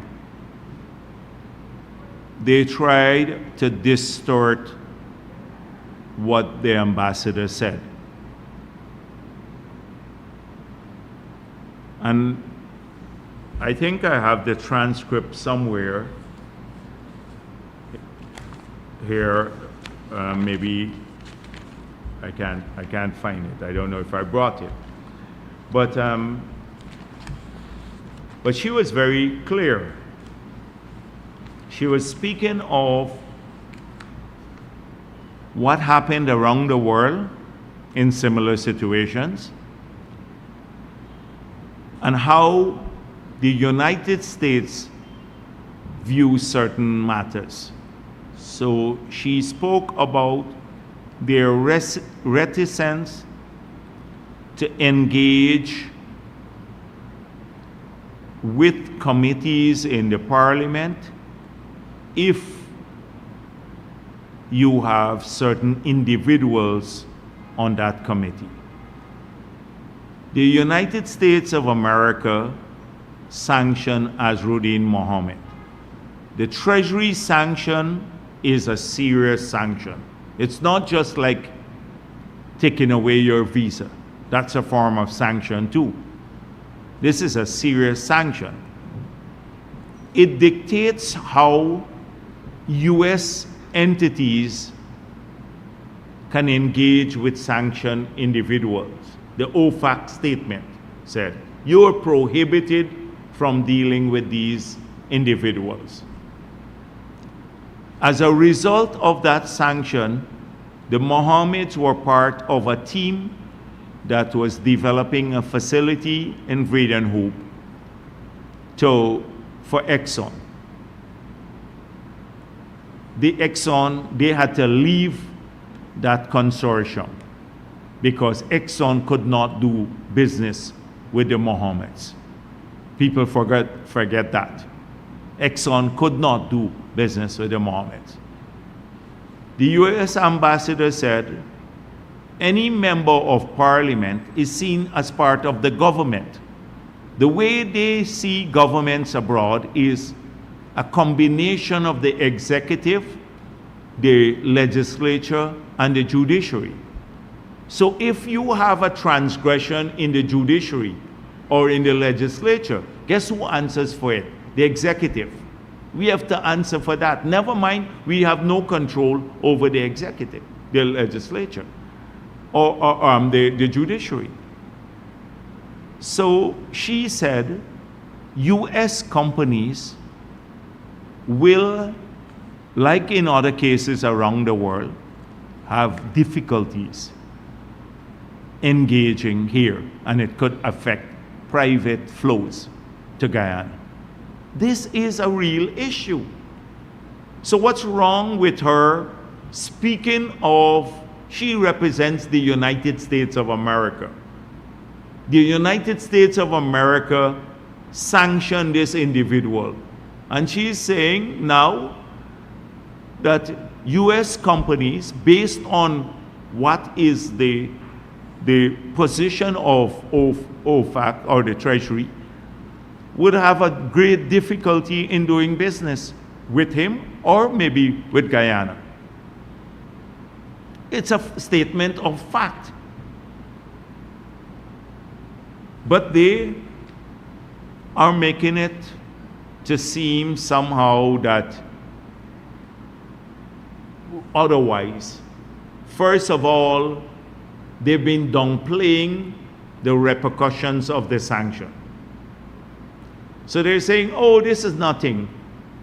It's just that you can't do business with us.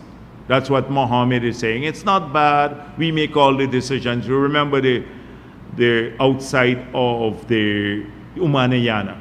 It's downplaying these sanctions. But the sanctions are real, and the sanctions made it clear that people who do business with them globally, but including locals, could face law enforcement action. It states that explicitly. We've seen since then people losing their visas. We've seen people losing their visas. And they make light of this, misleading this whole nation. That's what the Mohammed and their trolls and the whole family, they're a family enterprise, a criminal enterprise, misleading people. You notice that the brother-in-law, the Russian one, and his sister, they didn't give up their U.S. citizenship to be on the list. They did not give up their U.S. citizenship to go on the list. They're the most vocal ones now, but they're safeguarding, protecting their asses. They would not give up their U.S. citizenship, but put everyone else at risk, all the people on their list at risk.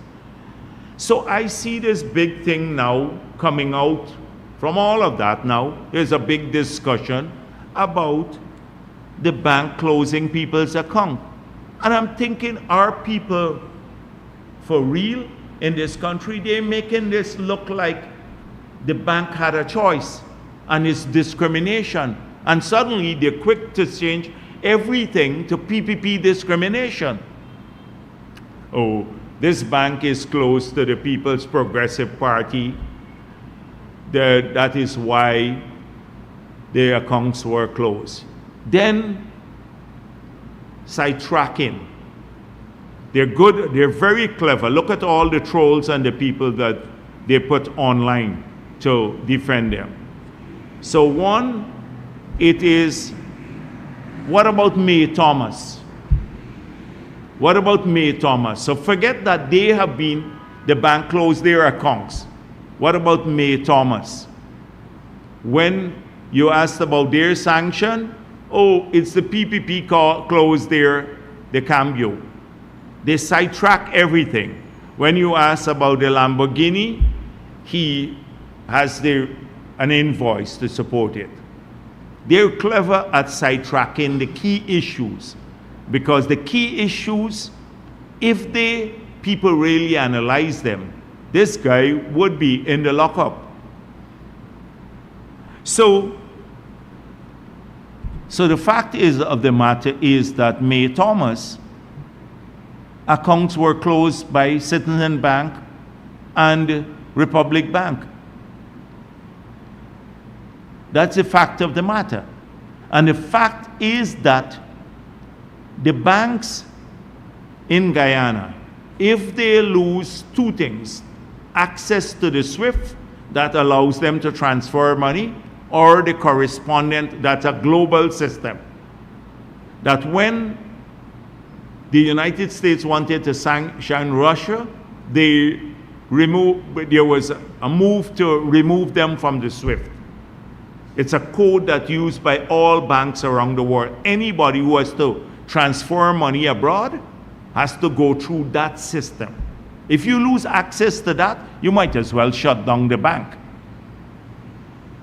If you lose access to correspondent banking relationship with the US, you might as well shut down the bank. And the banks in the US have been de-risking themselves. A lot of Caribbean countries lost correspondent banking relationship with them because there's something called de-risking. Go and read about it. It's been a global issue. Citibank, we've been trying to get Citibank to come back to Guyana for retail banking. And you know what they said to us? We'll come out of retail banking almost in the entire Latin America and the Caribbean. We're only in Mexico. But we'll come to Guyana and set up a representative office. If you lose correspondent banking relations with the US, or you lose access to the SWIFT, you might as well shut down the bank. You can't function. No, you can't send a wire transfer abroad. How would we pay for our goods and services? You're going to put the money in a bag or get Mohammed to smuggle it out for you? That's what you're going to do, or smuggle the gold out and sell it abroad? That's how you're going to be paying now for goods and services? So,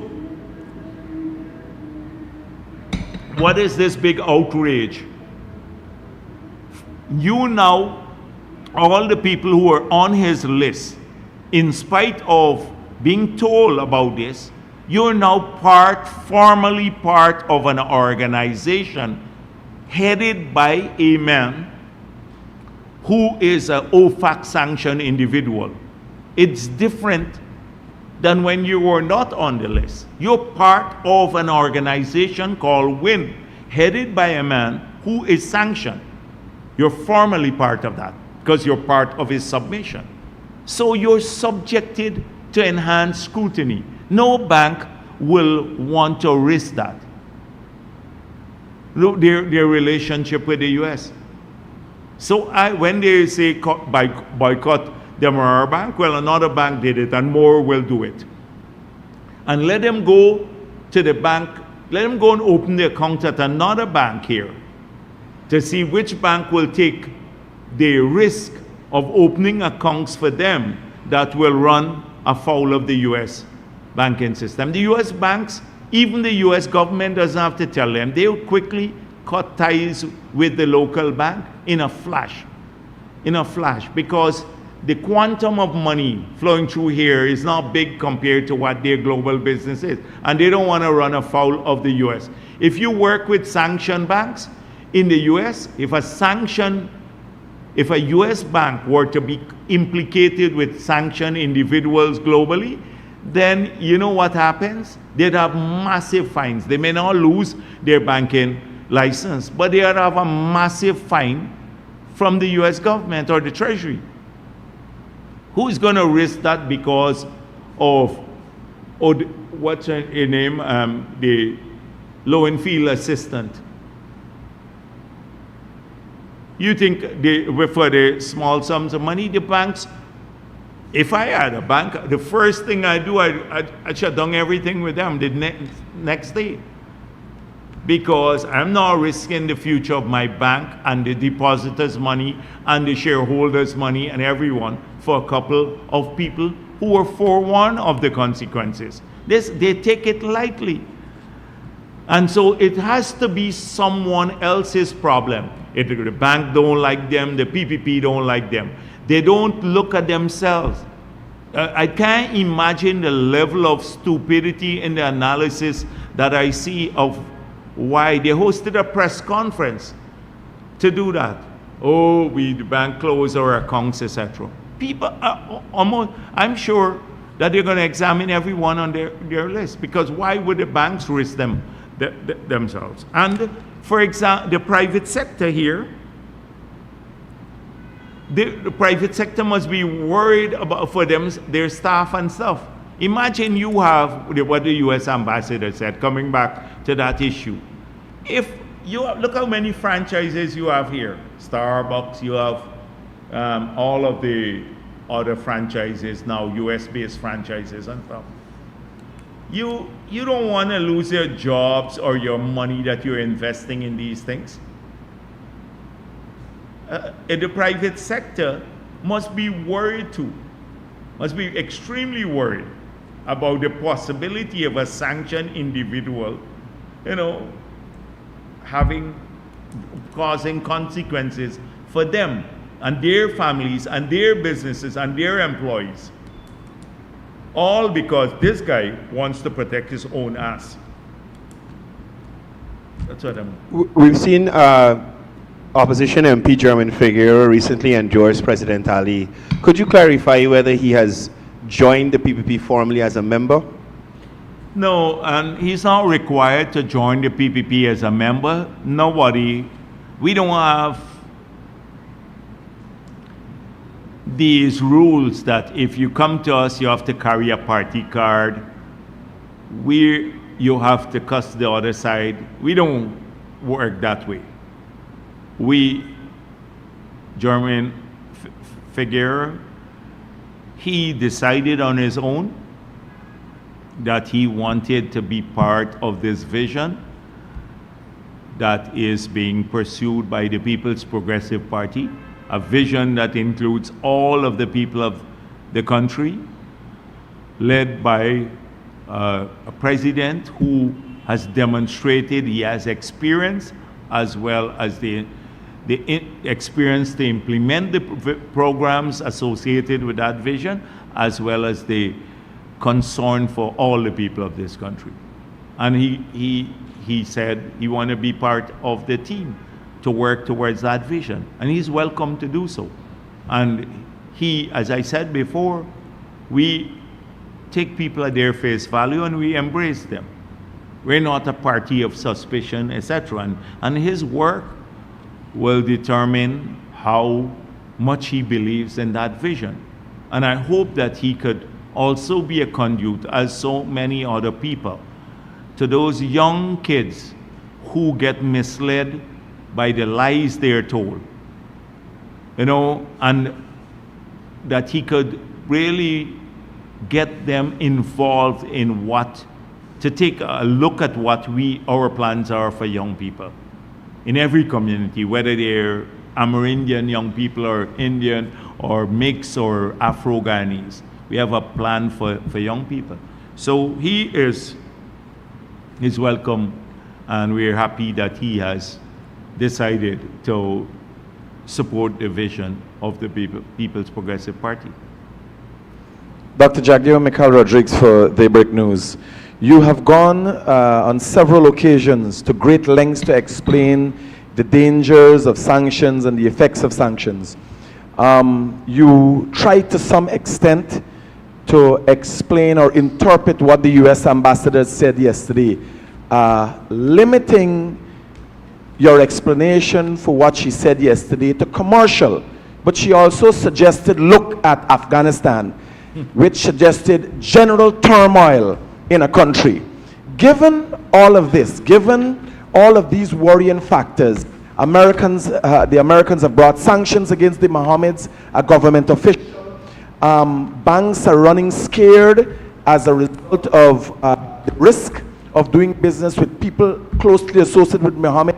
The Americans revoking visas of people even seen with the Mohammeds. Your government has done nothing to counter the effects that Mohammed would have on this country, the negative effects coming to this country. Your government has done nothing, although so much is within their power, although you have said so much about the criminality as it relates to the Mohammeds. Your government has done nothing so far, even with all the pressure coming from the Americans and what was said yesterday by the American ambassador. What do you have to say to that?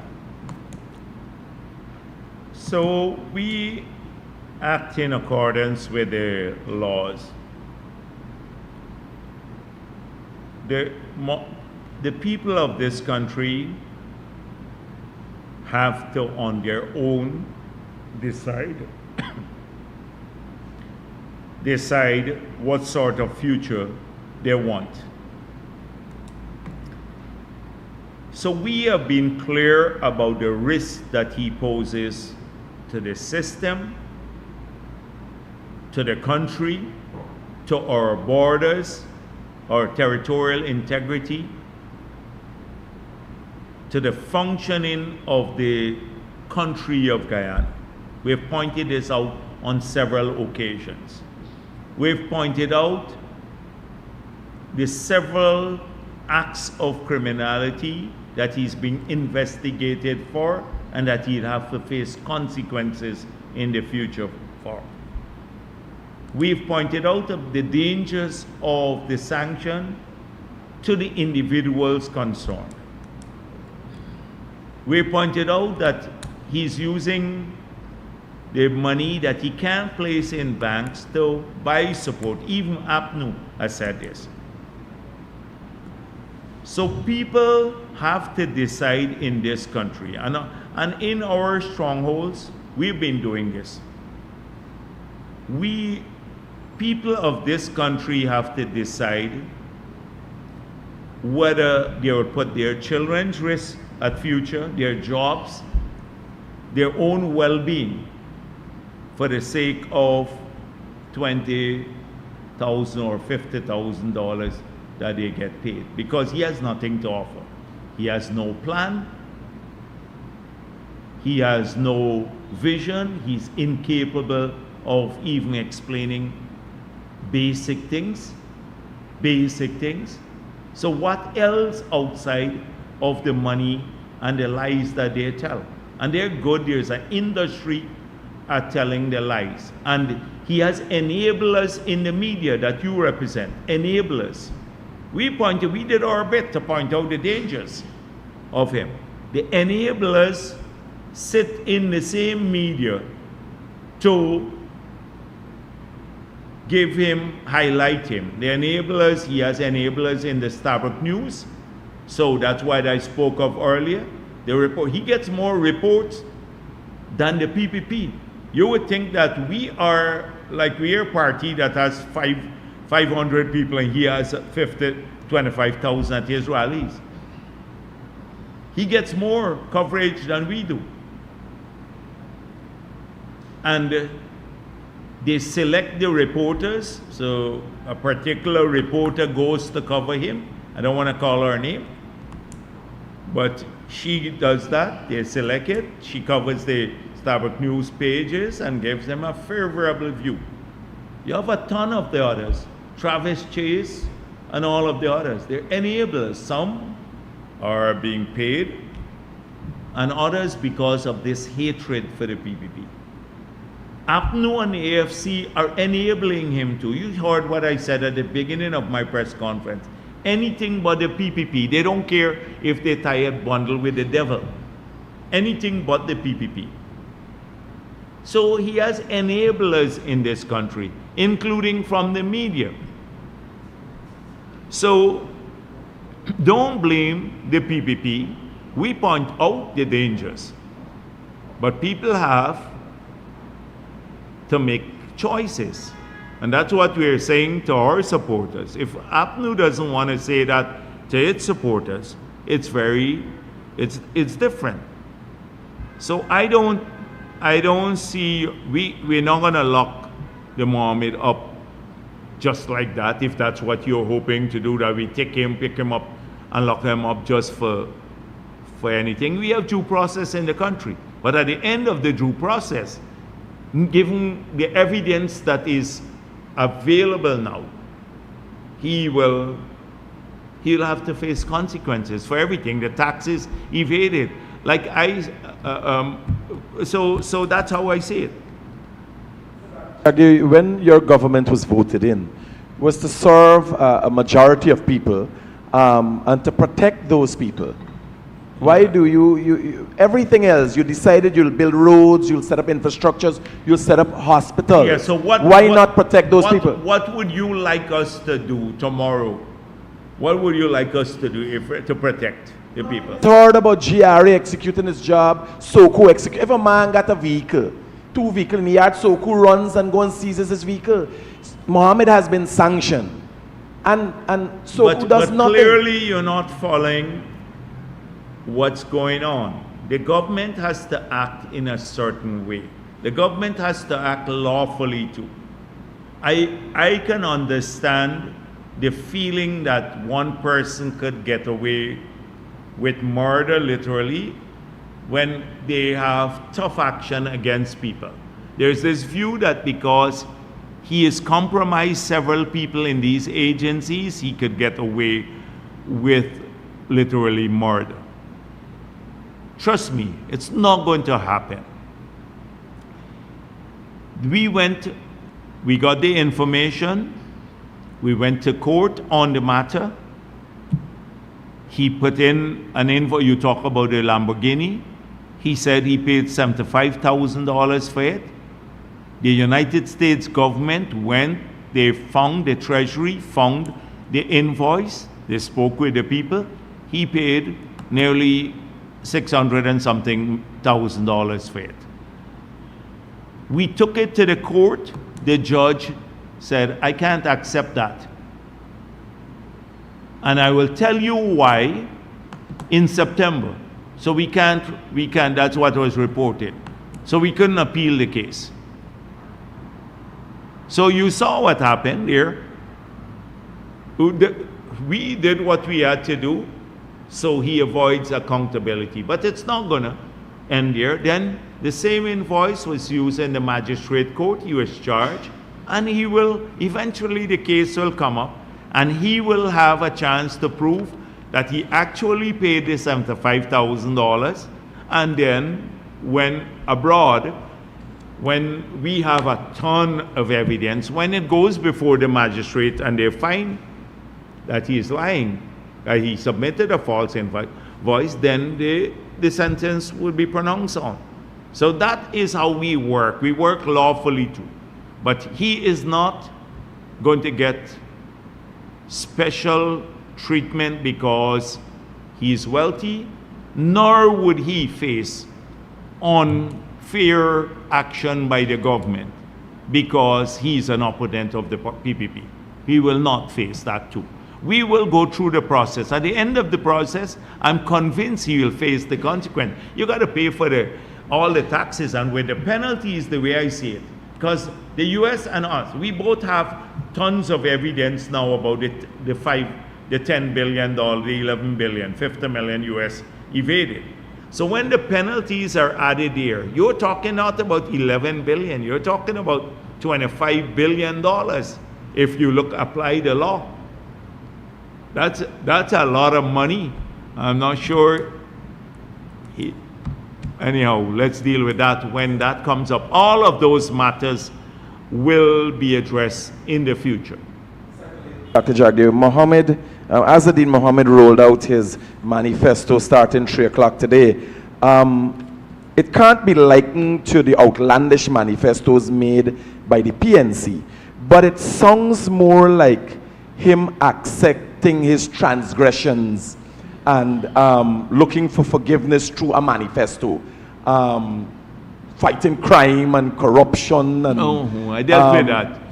Dealing with disabled kids and these kind of things. It sounds like things might have been affecting him. Given the kind of outlandish things these individuals are saying, what reassurance you have for Guyanese in general that your manifesto, PPP's manifesto, is still the best by far? I dealt with that earlier. I don't think you were here. So I don't want to go back through the entire thing. So the thing is that they've had a chance to look at everybody's stuff and they come up with, as I said before, I hope he spoke about the framework, the macroeconomy, etc. You know, they gave him a piece of paper, I'm sure. Yes, he will read from a script there, and I'm sure if interrogated about how he'd finance it, etc. He had the media asked him questions. I would love to see it later. if he had a free-flowing thing like what we have here. Any media house could come and ask anything. I'd love to see him defend a piece of paper that they gave him to read, like a school child. So, but they're gonna curate that. Let me tell you, coming back to the same point about the falsehoods. So you can't believe anything these people say. So you know, last week when I spoke about the doggy matter. And where he brutally beat this young lady because she was trying to collect her money that he promised her after the nomination day. And by the way, I hope that he doesn't have to beat anyone else for the money for them to go to the Parfait project too. The Parfait meeting they had. I hope he doesn't have to do that.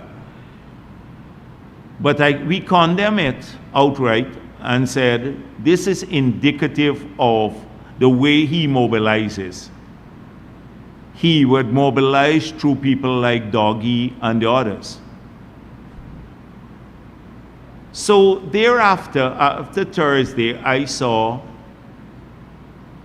they said, his sister posted that somehow I was part of some plot to make her brother look bad. Well, in different language, the usual bullshit that she writes. And then the henpeck kept brother-in-law, Russian brother-in-law. He started posting about Jagdeo part of a plot with Amir from the Sheriff News Network. So I need to say that this man is a Russian who's, I want to repeat it, henpecked and kept. Just check what those things are. That's the only way I can characterize him. But he bullies a lot of people at the different meetings. He tries to bully even reporters. We'll deal with him later. But I didn't know that Amir spoke with Doggy about some matter. But clearly, they had a plot. So the plot was, after Doggy brutally beat this lady,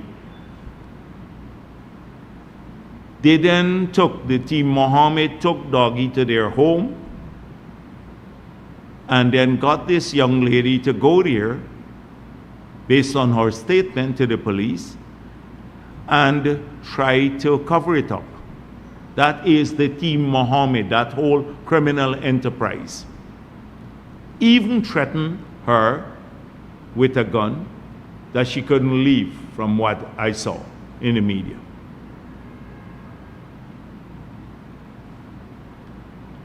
How come that was part of the PPP plot or Jagdeo's plot? Did I tell Doggy to beat this young lady? Did I tell Azruddin Mohammed and his surrogates to cover this up? And then falsely issue a statement distancing themselves from the matter, whilst behind the scenes they were trying to cover it up because Doggy is his chief organizer, who said he gave the party the name. So they then got Doggy to issue apparently a statement saying he distanced himself from the party, which he said it's a fake now. So in that period, Doggy distanced himself from the party to remove the blame for beating up the woman for not getting her payment from the Mohammeds. So to remove him from it. And then later, Doggy rejoined him and saying, oh, it was just fake. Amir made me do it. And somehow Jagdeo is part of the plot. So what came out of this all is that I started examining this a bit more carefully. And I had not paid serious attention to what this Amir from the Daily News or the Sheriff News Network was doing. People said they accused the PPP of telling him what to post. And many times there were posts made there that I don't agree with too. Lots of times I see posts there that I don't agree with. Now, we would never condone or endorse in the PPP.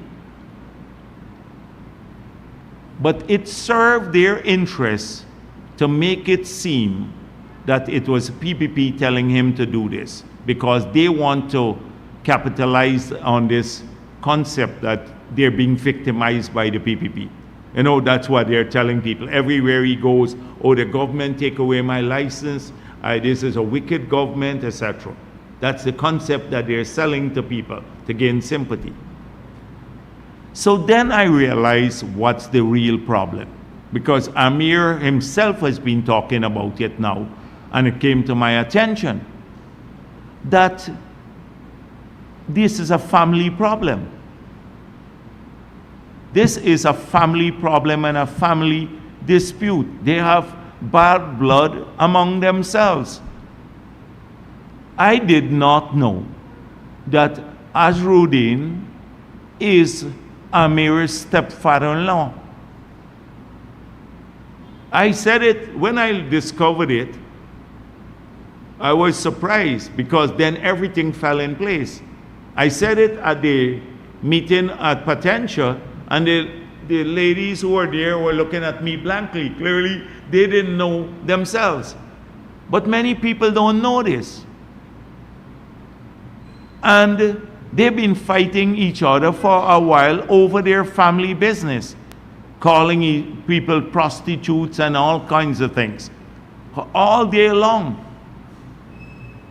Fighting, including this Russian brother-in-law engaged in like petty fight with women and everything else. That's the story, a dirty story that they have. And this guy, they don't want that angle to come out, because then you would see the true Azruddin. And that's why now I think they're trying to blame the PPP too. But if you dig deeper, then you will see this image that they're trying to create of him, philanthropist, etc., would all fall apart because of what's happening, the dirty kind of stuff that they have among themselves. So don't blame the PPP in your personal fight. If you and your son-in-law, Azruddin Mohammed, and your son-in-law Amir got a fight, you keep it among yourselves. Don't bring the PPP into this and everything. So they're blaming the PPP. We had a plot with some doggy through Amir to tell, as though we told doggy to beat up the lady for the money. It's all part of the dirty sort of thing. But they're accustomed to this, to wallow in the mud. Wallow in the mud. This is part of this. When all that you've been accustomed to, he says he's a successful businessman. He could manage things. What kind of successful businessman? He's been smuggling gold. You're not a successful businessman. You're a gold smuggler. And possibly other types of smuggler too, as Reuters said. Reuters accused him of smuggling cocaine and laundering money for the Russian mafia. You're not no successful businessman. So I wanted to get that point out. They're clever at blaming somebody else to hide the dirtiness. And watch how their trolls come on. From the time people say anything, they have an army of them who get paid, and some others who, if you click on their pages, they're all fake. They have about 15 friends, or that's all. And they're fake. They manage them together. So I just wanted to get that point out. Yes. Afternoon, Vice President. Kim King for Guyana Standard. So the opposition in recent press conferences has been citing data from development banks regarding poverty in Guyana, which suggests that almost half of the population is living in poverty. But that data, when is the data from? It's 2018, 2019. Yeah, some of it is data. dated. Mhm. Right. It is 2018, 2019 data. And it keeps, and Nigel Hughes keeps repeating it as though it's current. Everybody clarified that already. This is what happened under APNU. So I'm sorry, Kemal, for not allowing you to continue or interrupting you. But from then to now, so the old age pension has been doubled. 60,000 people more at a minimum are working. We now have more access to better access to health care. The children got a grant.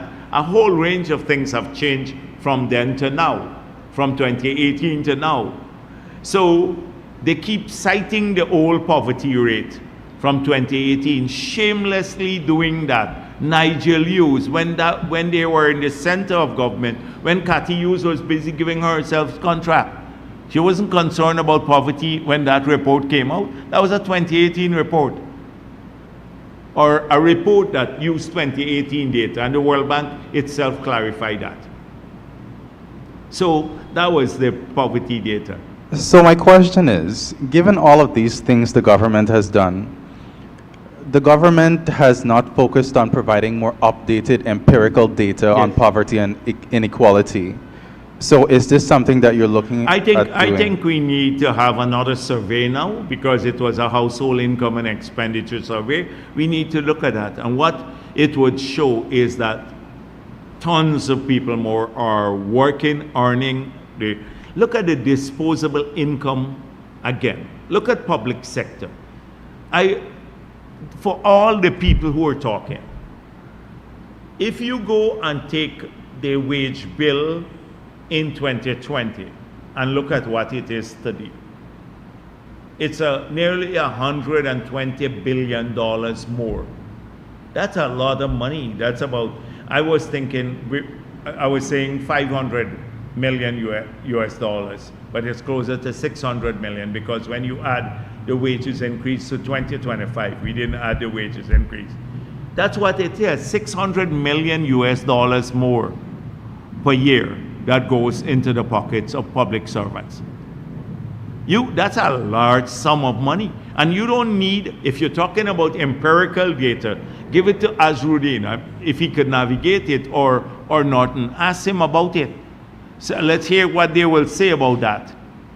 Ask about the pensioners. The pensioners are getting $20 billion more per year, right? The children, $11 billion more per year because of the Because We Care grant. That sort of thing. So we need to do the household income and expenditure survey. That's something you're actually planning to do? Yeah, we will have to do it. Okay. Will the mid-year report be released before the election? Huh? The mid-year report. I don't know where they are at this point in time with this production, but I anticipate it should be ready. It should be ready. I'm now more clued into the elections. We have about 40 days more to go, and so I'm more clued into that. Note, the president talked about the draft migration policy as a tool for shaping Guyana's workforce in the future.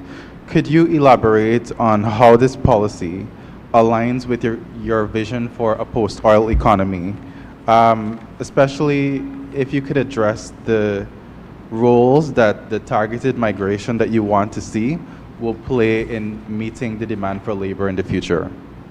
Yes. So a lot of people were pushing us to do a migration policy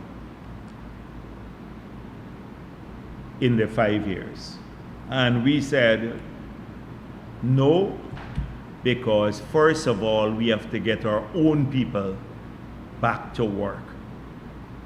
A lot of them had lost their jobs under APNU. A lot more lost their jobs when the people when APNU shut down the country because of COVID, we had to get those people back to work. We've managed to get most of them back to work.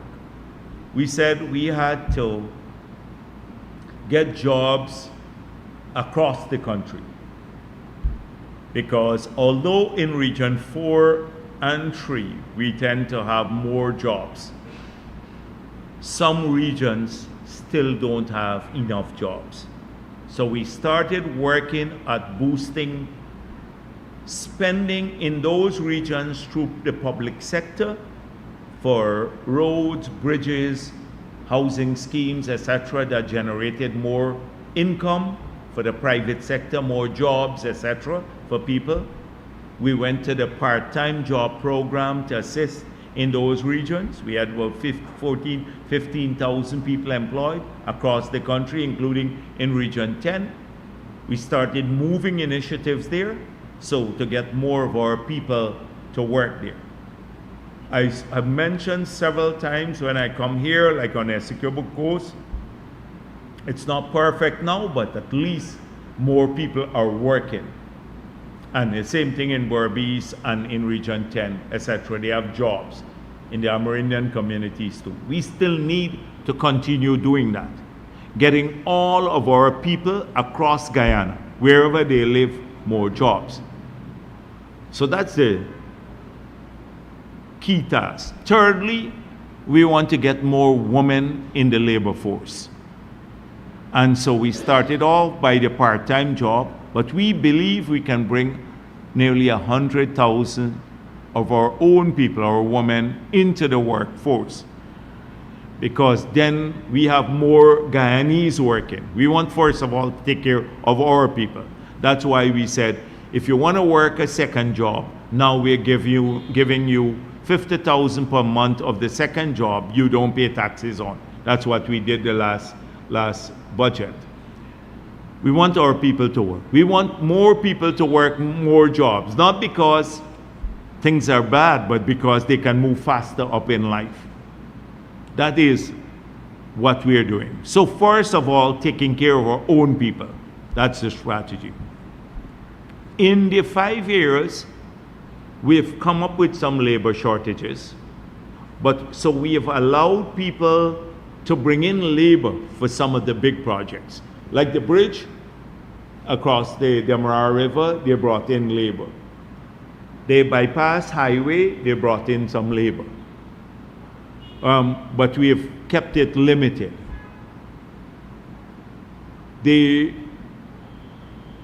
So that is what we have approached. On an ad hoc basis, we have approached people coming in with labor. We now need to move to something more formal, where we can debate it in Parliament, we can draft a policy, take it to the Parliament, have a debate, a full debate, and then settle on how we want to approach migrants, or to get more foreign labor into our country, because we'll need it based on our development plan, once our own people are working. So we're starting off, first of all, by knowing who is here. We want to know who is here. How many of us Guyanese are here by the issuance of this ID card with biometrics, and how many non-Guyanese are in our country, which we will know very soon when that survey is done. So we'll know how many Venezuelans are here, how many Chinese are here, Indians, wherever you're from. And they would have a separate card. So you can only function in our society with this card, because it would be a requirement for our banks and everything else. Once we know who we're here, and then we assess our demand for labor, we will then be able to agree to a migration policy that allows people to come and work here, treated differently, right? Treated decently, I should say, but have some differentiation between the benefits to Guyanese and those who are coming in. And that is the essence of what we're trying to do. So we're going to draft policy, Policy would have to be debated in Parliament. We're committing to that. We're not going to agree to a migration policy to just bring people in without having a full debate in Parliament on the matter. And we want to make sure that we know who is here first. So when we report to Parliament, we can say there are 50,000 foreigners here. This is the composition based on our records, etc. That's where we're headed. And so that will take into account all that we're working towards. The oil industry, the demand for labor there, well, where we want more of our people to work because they're higher paying jobs, the demand for the expansion of agriculture, and the other sectors of the economy. So it would take into account the manpower requirements of the country, and then the migration policy would be based on that. Okay, thank you. I'm just outlining some of the key principles of the policy. So you have said that opposition parties are hopeful that the PPP becomes a minority government Yes. after September. Do you see on the list of contenders parties that you can work with to advance your agenda in case that happens? We will work with people in the context of Parliament, but I don't see now the need for that. We've done our polls, and I'm sure they have done the polls too, and they know what the outcome is. It's unhinging a lot of people. They've already made it clear, anything but the PPP. That's their motto now. Anything but the PPP, APNU and AFC and any of the others. But people know if you have a minority government in this country, the country suffers. And two, that having them in power is going to be a disaster for Guyana. They've seen it before, and it will be even worse if Azruddin Mohammed becomes the president, which is a far cry from reality. Okay, finally, we saw that Chevron recently won in its arbitration against Exxon and CNOOC and acquired Hess. Do you see any immediate implications for Guyana of that? Not immediate implications. And as I said before, for us, it's just a change in the ownership of the shares. However, we didn't have any jurisdiction over that matter. We dealt with that some time ago in the past. However, having another U.S. major that had a kind of, well, tense relationship with Exxon. So Chevron is one of the shareholders now of the company in Guyana, will be having acquired Hess's shares, and Exxon on the other side being another major shareholder. That tension between the two could serve our country better, because they're going to be working to ensure, remember, Exxon is also the operator. Outside of a shareholder, it's also the operator.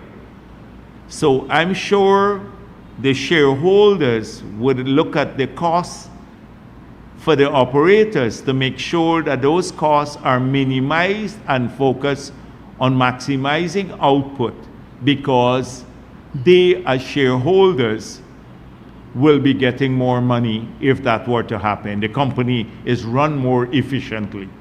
And if it's run more efficiently, it also maximizes our take.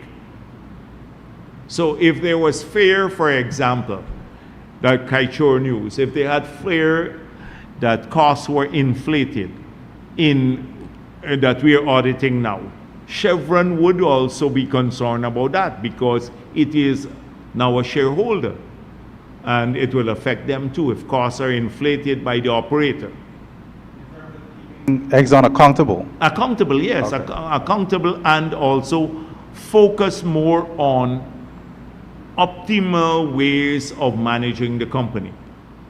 And so they have, as a big shareholder. So Good afternoon, Dr. Yes, Jagdeo. good afternoon. I just have one question. What do you say to voters who might be concerned that Guyana's debt is equivalent or almost equivalent to the money that is being earned from oil that is also being spent to help fund some infrastructural projects? So I didn't, the debt you are saying about? Yeah, it's actually equivalent to the money. Which figure are you talking about? The entire figure is 6 billion earned from oil, and we almost owe 6 billion as well, or have 6 billion in debt. Yeah, but the thing is that, so what do you think the debt to GDP ratio is now? That it's one of the lowest, but still some Yes, folks but are concerned. But you have the answers yourself, right? No, but some folks are concerned that although we are earning from oil, Yeah. and we're still spending some of the oil money, rather than we're not using loans alone to fund these infrastructure projects, we're also using some of the oil. You understand? So people are a bit concerned that you borrow equivalent to the oil and we're spending from that. And I know that you said Yes. I know I that don't you get the point. So if we say 37% of the budget, right, comes from oil money. So clearly it means that the rest have to come from somewhere else. So we pointed out that about another 30-something% comes from revenue that is non-oil revenue, right? So the rest comes from loans every year to fund the projects. I outlined the principle of the loans. The loans are intended to support economic growth. So for example, the gas to energy, Exim Bank, the part of the bridge is funded from a loan, part from the budget, about $100 billion from the budget, 100 million US from the budget, the rest from a loan. So it's to build these things, okay? So we clearly understand that before now, that oil revenue, non-oil revenue, and loans are funding the current budget. When people make these wild promises like APNU and the others, you have to think about, and when, like Ganla says, we have so much oil money. But knowing that, you have to say, these people are crazy. Because the budget here, which is to pay our public servants and to do the capital works, etc., even oil money can't be enough to do that, much less fund the big things they're promising to give away all this money. So that in itself should show how sterile and basically uneducated those suggestions are, because they're not sustainable. That's the first point I make it. So we outline clearly we'd have to continue borrowing into the future until I made this point a couple of weeks ago. So when we finish building the bridge, say the bridge across the Demerara River and all the bridges to Lethem and the one across the river in Linden and all the highways, but most of which are already awarded.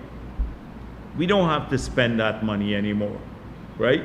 So then the capital budget shrinks. So the biggest part of our budget is the capital budget now, unlike on the APNU. They were spending it on consumption, we're spending it on capital. So when that reduces, it means now that our overall budget can be reduced and we can fund more the recurrent parts of our demand, like more higher wages, better conditions of services for our nurses, our teachers, everyone else, every Guyanese, more cash grants, etc.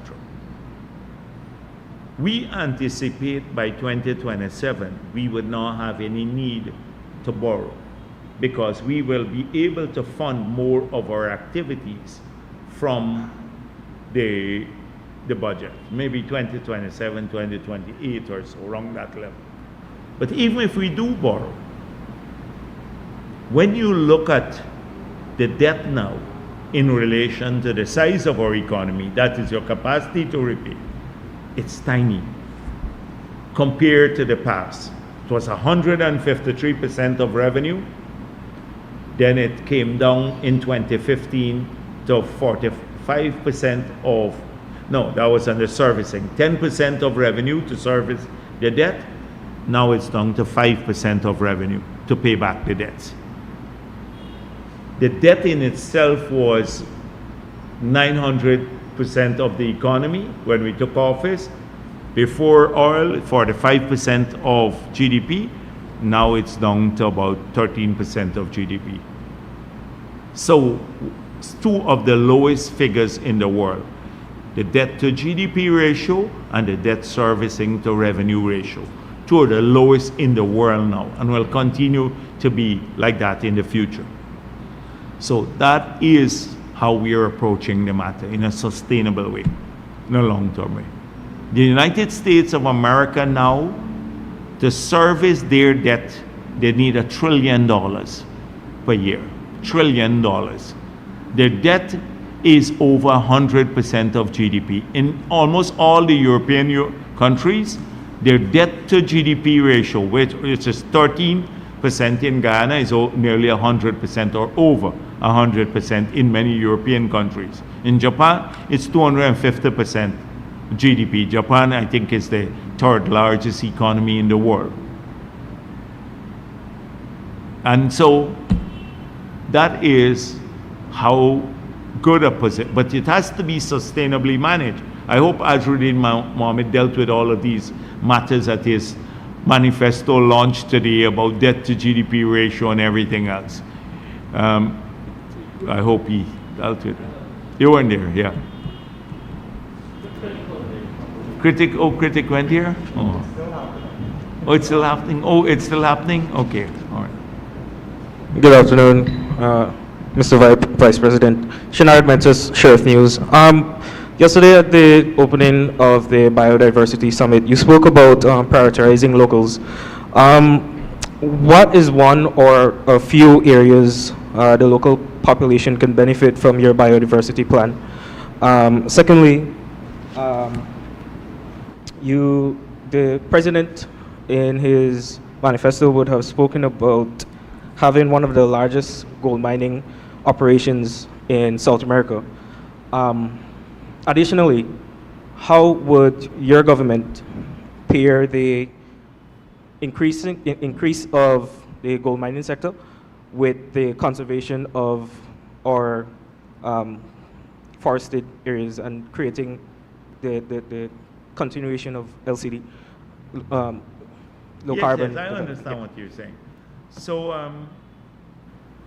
So this was a big concern dating back to 2009 or so when we were launching the LCDS. Many people thought that if we launched the LCDS, we'd shut down gold mining in Guyana, and that was not so. There's still possibility, even in our current framework, to actually increase gold mining in Guyana, because our forests, we have still one of the, in fact, probably the lowest deforestation rate in the world at this stage, when you look at the rate of deforestation. So doing gold mining, even expanding it a bit, will not affect that or global credentials. And we have a robust MRV system, monitoring, reporting, verification system, that supports this.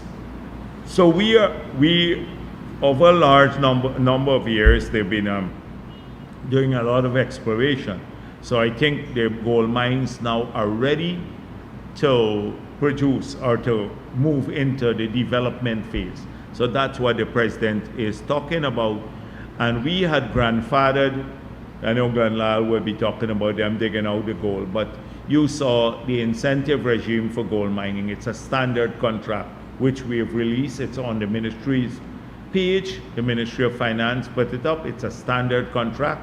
You can see all that they're eligible for and what taxes they have to pay.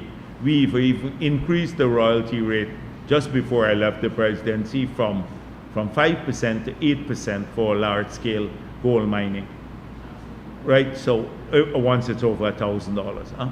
Yes. So we increase the royalty rate at that level. So it's clear that more benefits will come to the country.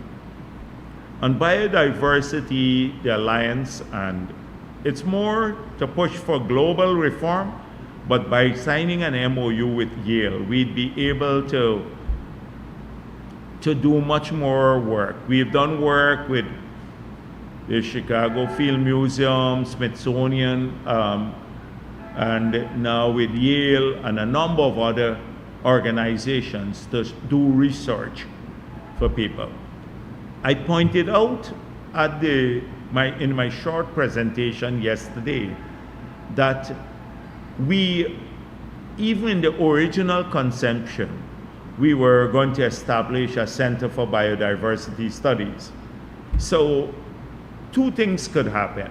One, if we put it as a center of excellence in our university, we'd be able to export educational services. We can bring in some of the best teachers from around the world on secondment from Brazil. We had offers from Brazil, from the US, India, China, wherever. And then recruit international students to come here to Guyana to do a high-level degree in biodiversity studies. So we'll be earning more as a country. When the students come here, they pay international fees. It wouldn't be free for the foreigners who come here. Secondly, we'd be able, through a biodiversity center, to promote the orderly research, medical research by the pharmaceutical companies using our flora and fauna to develop new medicine and all of that. And Guyana will share the patent. We'll own some of these patents and then, share the benefits from the research. Our country will share that. So that's the second area. The third area is we have to identify more hotspots. So there are some hotspots in the hinterland where we have teeming biodiversity, like the fish population is very high or the insect population is very high, to put those under some form of protection. So the local communities will benefit. We need rangers, etc., to put those under protection. So there are multiple ways in which we can benefit from such an alliance. The global fight is for a sustainable enabling framework, and nationally it is to move forward with concrete specific benefits to our people. That's how we are approaching the matter. Dr. Jagdeo, last question, just to follow up on what Kimo would have mentioned. Is there anything that we can learn as a country or even your government? Is there anything that we can learn from the recent case with Hess and ExxonMobil, the recent case that happened? Is there anything that we could learn about creating policies, new policies or whatnot for oil exploration? Well, that was a dispute they had. Exxon went and sought arbitration, claiming that it had the right of first refusal for the sale of the shares. It went to arbitration and Chevron prevailed, so they can conclude the deal.